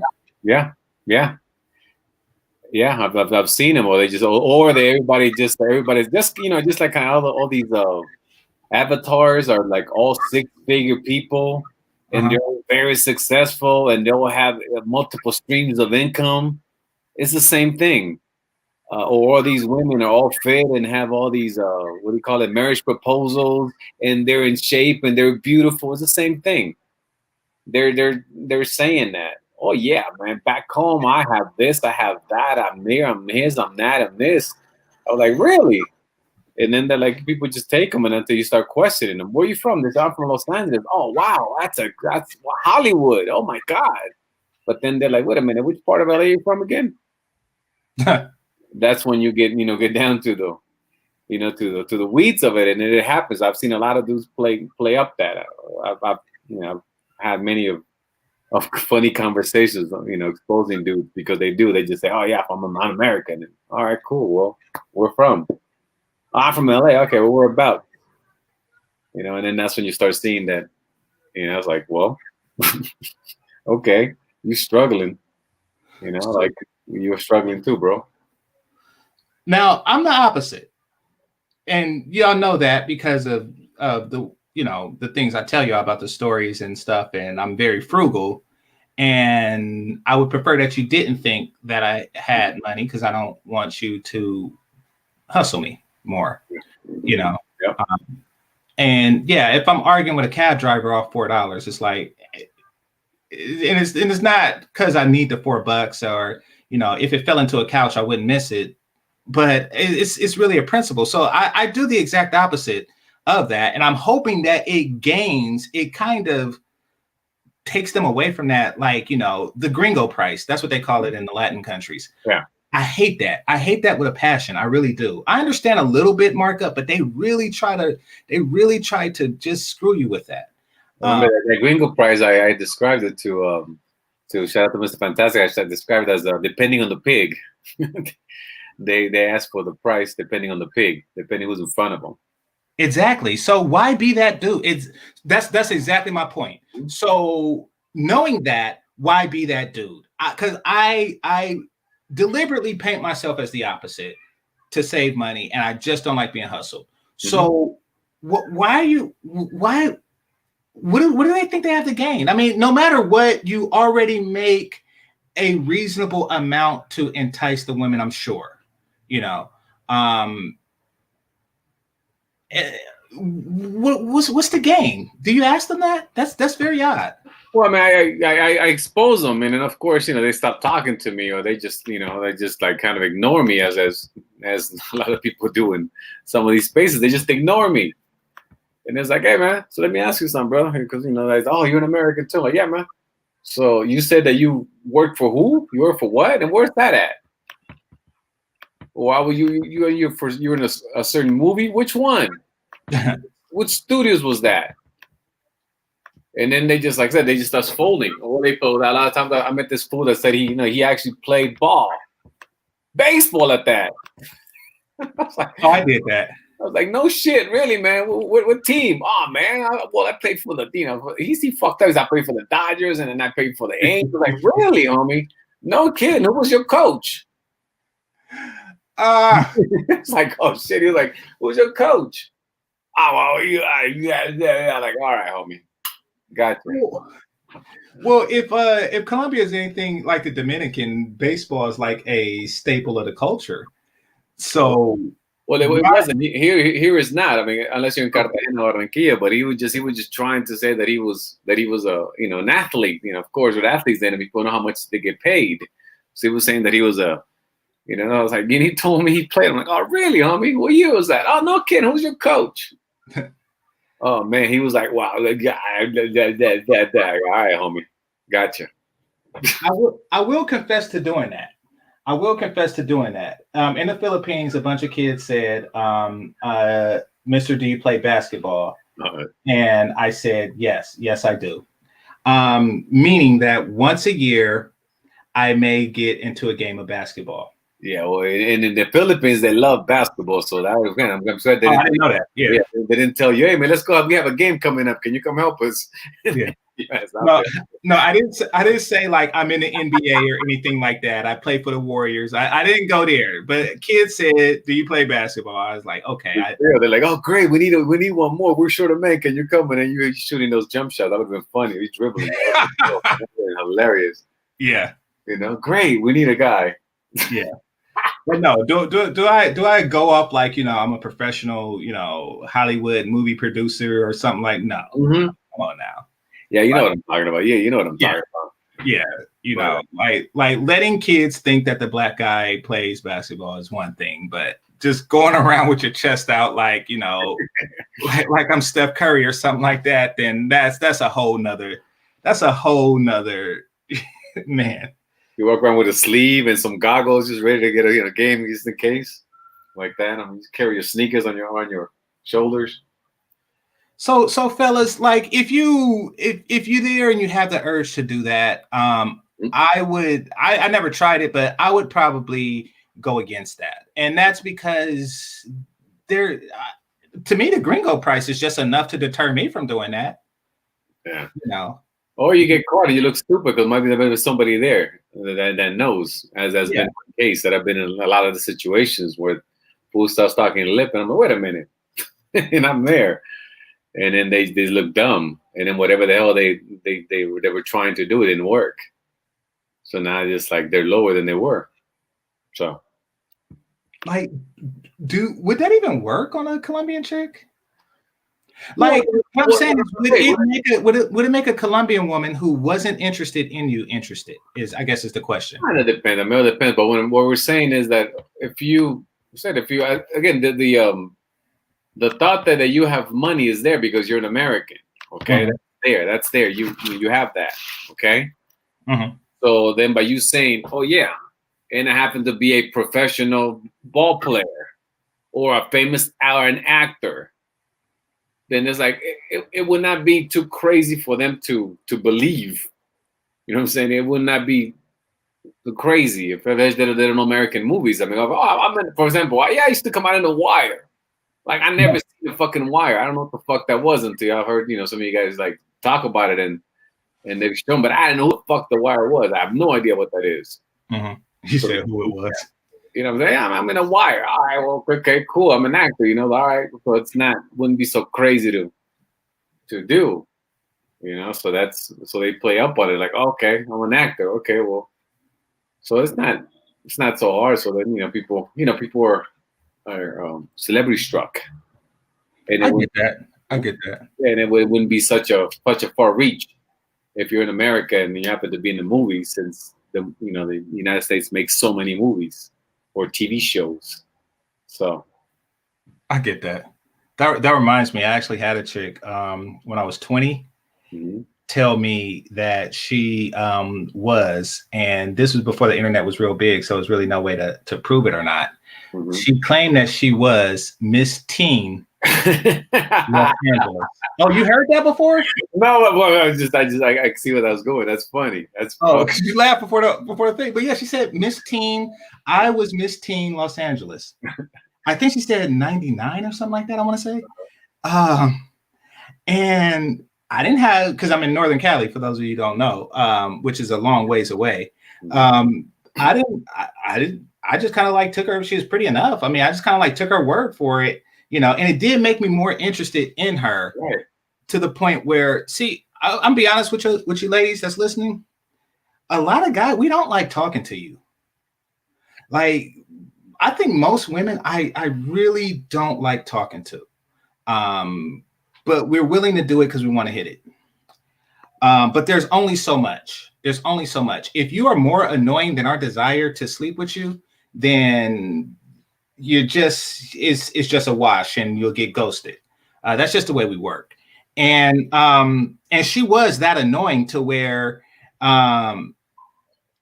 she was annoying past the point where I wanted to sleep with, to where her looks will make up for it, you know.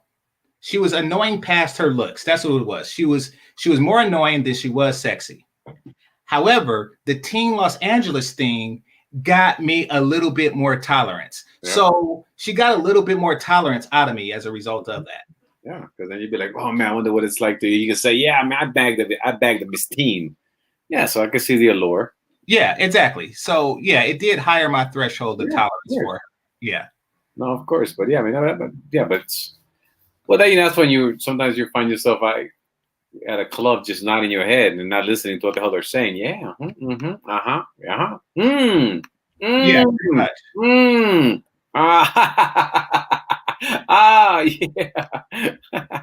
Like, okay, whatever, ho. When are we getting out? If guys are doing that, you're talking about yourself too much. Mm-hmm. You know, you're talking about yourself. It's not that we don't like talking about you, but y'all have a tendency to talk about yourself a lot. You're talking about yourself too much if guys are just nodding and, you know, looking at your breast. Like, it's, you know, he's just waiting for you. And a lot of times y'all leave thinking that y'all had a conversation, but it's completely one-sided, you know. So just some food for thoughts. But yeah. How do we get on that? I don't know. Oh yeah. So just faking it to make it. I personally, I mean, if it gets you what you want, then, you know, I guess who can argue with results? And I'm not on the whole mode one thing, like some guys are, to where, you know. I think we got to it. No, I think we got to it by people thinking that they know a particular spot just because they've heard, or they have a perception of a place. That's what we talked about Ethiopia. Right. Thing. So then you've been told or you fed something, an idea what a place is like, and then you go and you run with it, and that's pretty much where we got to that. Yeah. Until somebody confronts you, or somebody that's been there. Yeah, there you go, GC. Yeah, man, I'll be out there. Like I said, man, I'll be trying. Somebody get your ass on the court and make you look bad. Don't do that. Nah. I would not even in the Philippines go on the court, especially after I'm pretending to be something I'm not. I got called out because when I was there, in fact, they have these huge. So it's really weird because like Manila is it's trash, so to speak. And when I mean trash, it's a very dirty place. Wait a minute, you didn't go to Makati City? All the good places, because I want to go to Palawan, all the good places required a second flight. So, no, Makati City is in Manila. That's right there. No. That's just yeah. That's like the fun. I did go to a place because it was around this time I went. It was around this time years ago I went. I did go to like a nicer spot, and that's actually where I was like, I should have got this hotel with the tub. Yeah, right. Yeah. So no. Okay. It's a big city. It's a big city. Like New York, there's good and bad places. Let's put it like that. There's good and bad places. Some places do smell really, really bad. You know. So, but the malls are very huge, elaborate, beautiful. Just like they really went all out. It's you know, it's even more so than the ones here in the US. It's just like this huge thing. You know, it's like acres and acres of lands, and it's these huge elaborate places, and that's where I would go. So I was with a lady and her cousin, and we was there at one of their equivalent to Dave and Buster's, And as y'all know, there's a hoop thing that, you throw and you get the points and stuff over and over again. And I did that. And, they seem ill impressed with what they seen just on that, which is not actually basketball because the hoop rotates. But, just on that, they seem very ill impressed. So, no, I don't even try to. I don't front. No, just some kids said, hey, mister, do you play basketball? And I just said, yes. That's the extent of fronting, that I would do. Yeah, no, you see, look up Makati City right now. I say that's in Manila. That's a financial district. That's why I stay there. There were nice places. I mean, there were like Suba City. There were, so I don't know, they have like boroughs or something like that are cities within cities. So no, I did travel around. They call it other things, but these are still places in Manila, granted. No, but Suba is way out. I'm talking about like right there. Suba is way out, but I'm talking about like right there. Makati is right. It's like saying like if you're no, there's another place that that starts with a C. What's it called? Not because Suba is where the beach is at, right?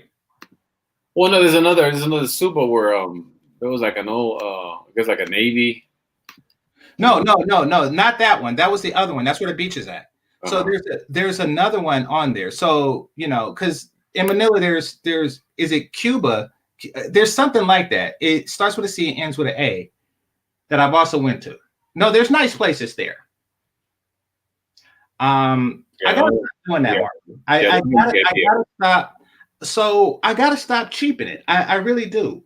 I got to stop. I got to start, maybe even with the first class thing and getting better hotels when I travel. I would say that.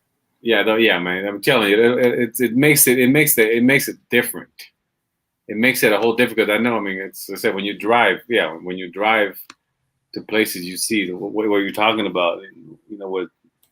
But nah, you stay at a nice place. Stay in Makati City, man. I want to go to Palawan, but to save $290, I didn't because that's another flight.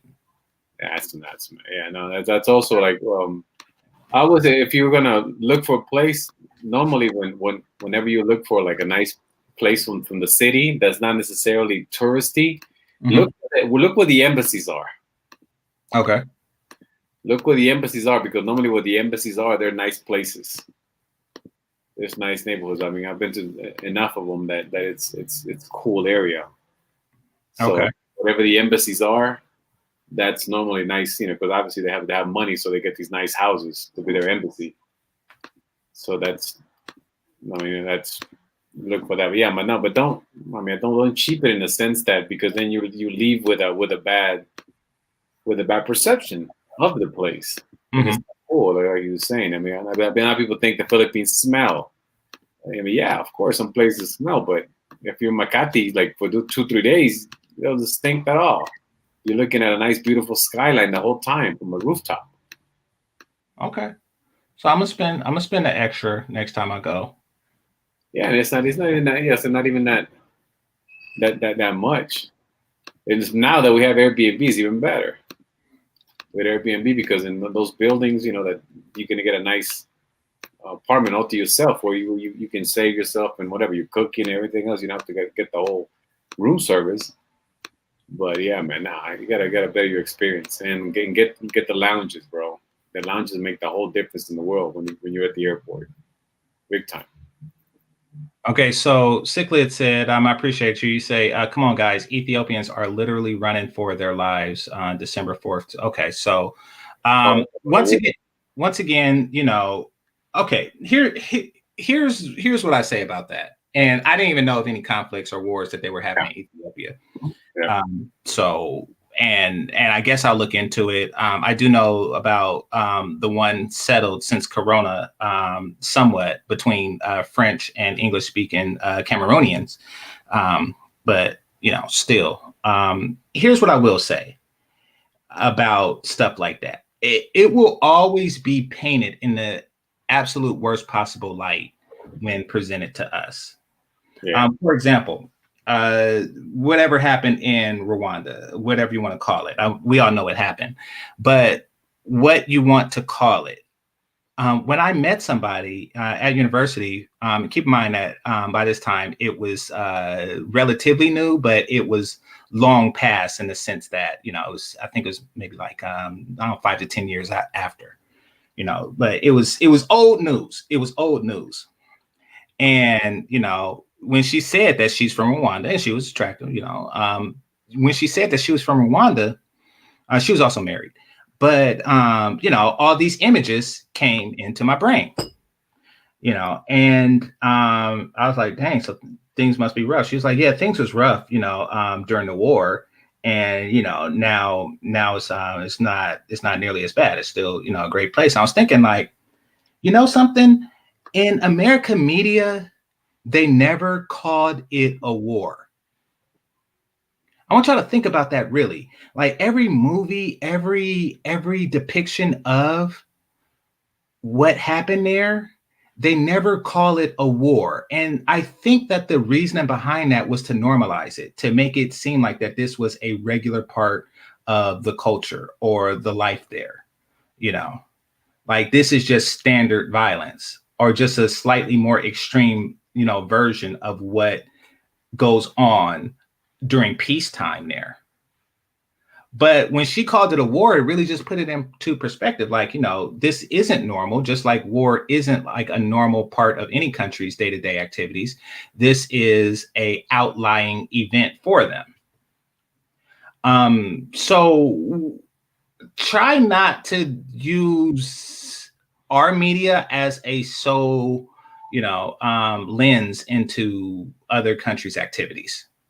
I guess is the best way to put that. It's silly. It's silly. I mean, it's just like saying like, okay, well, you're gonna go to Chicago. Okay, you're gonna get shot if you go. Well, there's places where they're shooting, and there's places where they're not. Same thing, even in a war zone, because I've been in some war zones. I told you, I was in Egypt during the Arab Spring. And when we see the news, you will see it all crazy. The guys in the camels just whipping people and doing a crazy shit and throwing gas. What do you call it? Those tear gas things. Yeah, tear gas. Same thing happened when I was in Hong Kong too, where they have the pro. I mean, I didn't experience not a single tear. You know what I mean? So that's also you have to take into account like that. And for example, right now I'm actually planning a trip to Libya, and there's also they've had a civil war for the last 2 years. Mm-hmm. But I'm planning a trip. Most likely I'll be there soon. So it's not. This is for work, but I'll be there. So, but I'm not afraid to go to where they said, "Oh, they're at war." Yeah, they're at war, but there's levels to war, and then where you go as well. There is, which is why I don't go to Cameroon. I've been invited, of course, but that's why I don't actually go to. I haven't taken a trip to Cameroon to visit. Why not? I would go. If I'm there, if I'm in Libya, that's on the street, because I know if I'm going to be there, I'll probably go to like 3 or 4 countries around it. Why not? Yeah. Well, I mean, it's just because of like what I hear about the war. But truth be told, I'm probably overreacting. So I'm probably letting letting the media get the best of me, and I wouldn't recommend people do that. Yeah, not just go, man. Just go, man. Just go. Like I say, if you have a local person, forget it. I'm not afraid. Silly said Michael's fun a journey. Nah, man, I'm going. I'll be fine. I'll be taking my selfies in Tripoli, man. I don't care, man. I do not care. I'm going. I'm rolling. War doesn't scare me. It doesn't. Yeah. So I'm gonna close down because we're coming on the 2-hour mark, and I just want to make a quick statement to counter the statement that was already out there, and that is that a lot of people just want to scare you about travel, and as far as the title of the video goes, listen, do not display Dominican prostitutes and say that they are just like the rank and file American women. Come on now. Like that's insulting on both sides. Don't display that as the norm for Dominican women, and don't display it as a norm for the American women. That's just, prostitutes are generally outliers everywhere you go. And then and pay attention to who you're listening to. Like, awesome. Like, come on, that's another one. Like, you have to understand who's talking. It's so stupid. That's all. True. All right. Well, with that being said, Marco, thanks for coming up. I would like to thank the Cash Apps and Super Chats. I'd like to thank the managers and moderators. I'd like to thank those who are listening silently and those who are participating in the chat. Once again, hit the like button on your way out. This is Game Changer 00100. Game over. Peace. Peace.